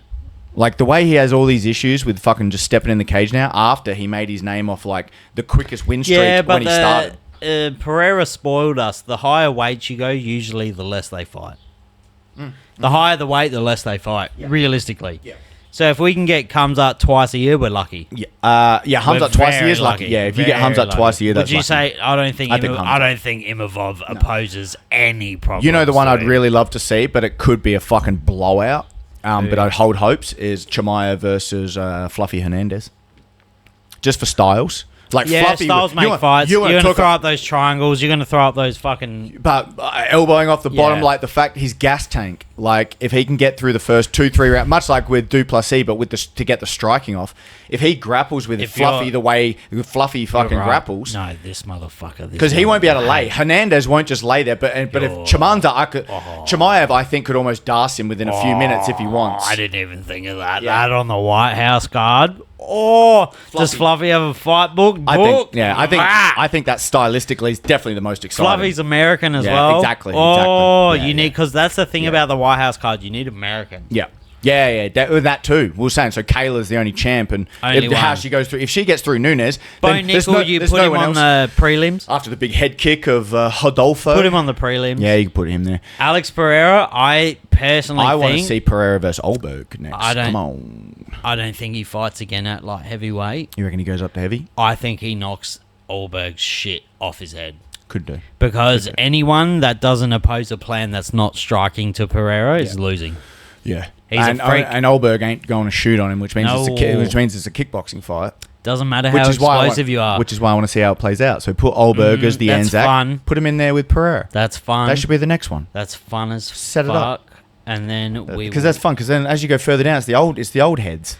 All right, we'll get into. Is Tom Aspinall going to come back this year with his eye? I don't think so. I honestly think John Jones will retire as champion at the heavyweight division. Yeah. Because I think... Is he going to come back and fight? Or Pereira. Yeah. Because imagine Cyril Gane and John Jones for the vacant heavyweight belt. Cyril Gane and John Jones, they've already done that. do it again. Yeah. Oh, well, look at the way they ran through him last time. But that's the... Or they Put him against Pavlovich. Who can they can't do John Jones versus Pereira for the vacant heavyweight belt because no one's held it before. Yeah, well, because Tom Aspinall's still the champ. Tom Aspinall's the champ. I don't know if I'm fucking... It's what goes on with him first. I don't know if I'm retarded. We lost it by... It was a no contest. I don't think Tom Aspinall beats John Jones. Well, that's what we don't know now. And if that doesn't happen... I've never thought that. Yeah. I've never thought that. No. I've never, ever... in my mind. Well, we don't know because the issue is John Jones is too hard to pin down. He's too hard to pin down. He's not. If he can't handle Cyril Gane's striking, he's fucked. Well, we saw it for a few minutes, and do you maybe think John Jones is going to stand back and cower? No. Because Tom hates when you're the bully. He hates being the nail. Yeah. That's what we learned. Yeah. The whole thing we learned from that fight. Yeah. Whether Tom was going to push forward and win in the second, third, fourth, fifth. Mm-hmm. What we learned from that brief fight is Tom has a real problem when he's on the back foot. Yeah. John Jones ain't letting him get off that back foot. Yeah. And I can guarantee you that John Jones' wrestling's better than Tom Aspinall. Isn't that funny, though, with fights, though? Number 5 is Waldo Cortez Acosta because he stepped up late, he knocked out a few people. He deserves that 5. He deserves the 5, but that's where it goes. If he's 5 because he had 3 good fights this year. That's a fun fight, him and Cyril. Acosta and Cyril's Cyril's a fun Cyril's fight. fun. I don't know about Cyril. I don't know. Cyril versus Curtis Blades, but Curtis Blades faded into obscurity. Yeah, but Curtis Blades at number 4 with Cyril and his the ability to be able to take him down if he can get in on him. But then you get... So who do you feel by the end of 2026? Fucking... if your brain... Do you reckon Pereira could Gable end Stevenson. Just because everyone else is shit. That's an 8-1. I'm sick of the heavyweight division. You know That's what? An 8-1. You know what? Bring Frank Mir back and fucking put him in there. That's with heavyweight. Heavyweight at the moment is too fucking all over the place. Heavyweight's the only division in the UFC that if you went back a decade, that roster of fighters would have beaten them. A decade ago in the UFC? Yeah. Yeah, I think so. A decade plus, like even 20. Yeah. If you went, not 20, if you went back 2 decades, the roster would have annihilated these guys. Well, that's the biggest thing they talk about Tom Aspinall is they still with heavyweights. It's always the athleticism of the heavyweight and their ability to be quick and quicker or Can't better. handle a fucking eye quicker, better footwork. Volkov well-rounded with a shit ton of length. Excellent boxing, but nothing else. Like there's very not like the well-roundedness all the way through. The best thing about Aspinall, they always talk about, is his athleticism and his ability to leap in and leap out. But his head is... And then, so what do? No heart. No. No, and at the end of the day, no one wants to say it. There's no heart.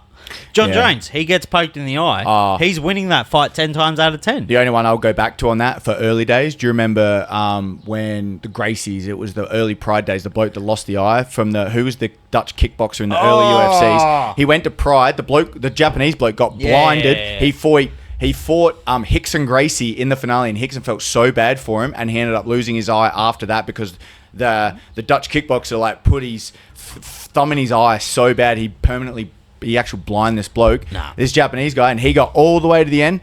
And that is the only counter argument to Aspinall. People saying eye pokes, and the constant argument will always be eye pokes. Take an immediate point. Take 2 immediate points. It changes the course of the fight with a poke in the eye. Always those things. No, because there's a thing about heart with fighters that modern anime fans... No, it is. It's true. Like, Vitor fucking snapped John's arm off. Yeah, and he's stuck 99.9% of fighters are quitting. Yeah. Like when Volk is in that fucking choke with Ortega, 99.9% of fighters are tapping. Yep. Like they are. Yeah. Yeah. The fact he couldn't put him to sleep, that's what makes it fucking special. People don't take enough shot. They don't put enough shine on heart. Yeah. And I don't think that I think they do, that. okay, so you're thinking, so you don't think Tom, the ability to, I don't think he's willing to do what John Jones is willing to do. I don't think so, but John Jones is willing to fucking die in there. John Jones is tapped out. John Jones doesn't value his life. He's a maniac. Yeah, he doesn't, he's tapped out, man. This is everything. I don't know if, unless they put him on the white card, I just think, Connor for years, mate, just speak to stay relevant, but he's got businesses going, whereas John's just got his name. And then we won't go too deep into the women's division. No, the women, because it's in flux. Let's be honest. The women division in the UFC at the moment is terrible. It's shit show. Valentina Shevchenko. She'll be the number one. Yeah, she'll still be the GOAT. Mackenzie Dern and Tatiana Yeah, exactly. Suarez. Yeah, I Dern's- imagine Suarez. So you got Dern's the champ. Wei Lee's probably going to win it back after trying to step up to fight Valentina towards the end of the year and just didn't have the tools to beat her or the size. I think Zhang wins the title again. You do? I Zhang- think she does too. Yeah, I think Zhang. she comes back with a better game plan. Yeah, I think Zhang wins the title. She'll be the champ by the end. in I think it's a strawweight. Mighty Mouse situation where she just made a mistake and she will rectify the mistake straight away. What? Yeah, but Zhang stepped up in weight to fight Valentina to 125. I think she beats her. What? Zhang beats Valentina. I thought we were talking about fucking Mackenzie Dern. Yeah, Mackenzie Dern. Yeah, Zhang. They haven't fought each other yet. Zhang and Mackenzie. Zhang. Yeah, fucks remember her because up. she stepped up, so Yeah, they made the yeah, title because they Zhang did fucks her Verna up. Yeah, yes, Jandiroba. yes. Apparently, great fight, and I missed it. Jang I missed fucked. that one. No, it was a good fight. I heard it was great. I need to actually go back and Jang watch it. fucks her up. I'm gonna say that Valentina. And Valentina holds there. Yeah. Unless anyone proves otherwise, Valentina's the GOAT. You can't bet against her. No. She'll hold you down. She'll make it a boring fight. Yeah. And this one doesn't let's matter not either. even let's Nah, not even Kayla- worry. yeah, It Kayla- doesn't matter. it's gonna be Who do Kayla. you reckon? Kayla beats Nunes. Nunes. Yes, that's because that's the only one. I This think- division's I disgusting. think Kayla beats Nunes, and I just don't know if Kayla can do 135 for how many fights. I just don't think she can do that. The issue is, if Nunes goes out and starches Kayla, Oh my! what happens? I don't know. I don't know. She sails off into the sunset, being like, "What There's now? no one else. Goat female status all Didn't day." she beat Cyborg? She beat Yep, Cyborg. she knocked out Cyborg in That's under it. a minute. That's the only woman that size Yep. ever. That's why. So that's why they're putting the fight on. Great. Let's see how that goes. My friend, Thomas we did Piro. it again. We've done it again. My Armour man. Kane, you've done it again. Wow, beautiful old classic chips down here in Australia. Armour Kane, you've done it again. There's Done been it some again. racial slurs. We've thrown him out. We Sorry about have that. we have confirmed that Tom is a bit apprehensive with the Jews. That is no such thing. I don't know nearly enough. I think they're a strong religious sect. But Love 'em. I Love you, mate. brother. I love Always you so good. much. I Always love good you to so see much. ya. These are my favourite pods. Like and subscribe. Like and subscribe. Bye.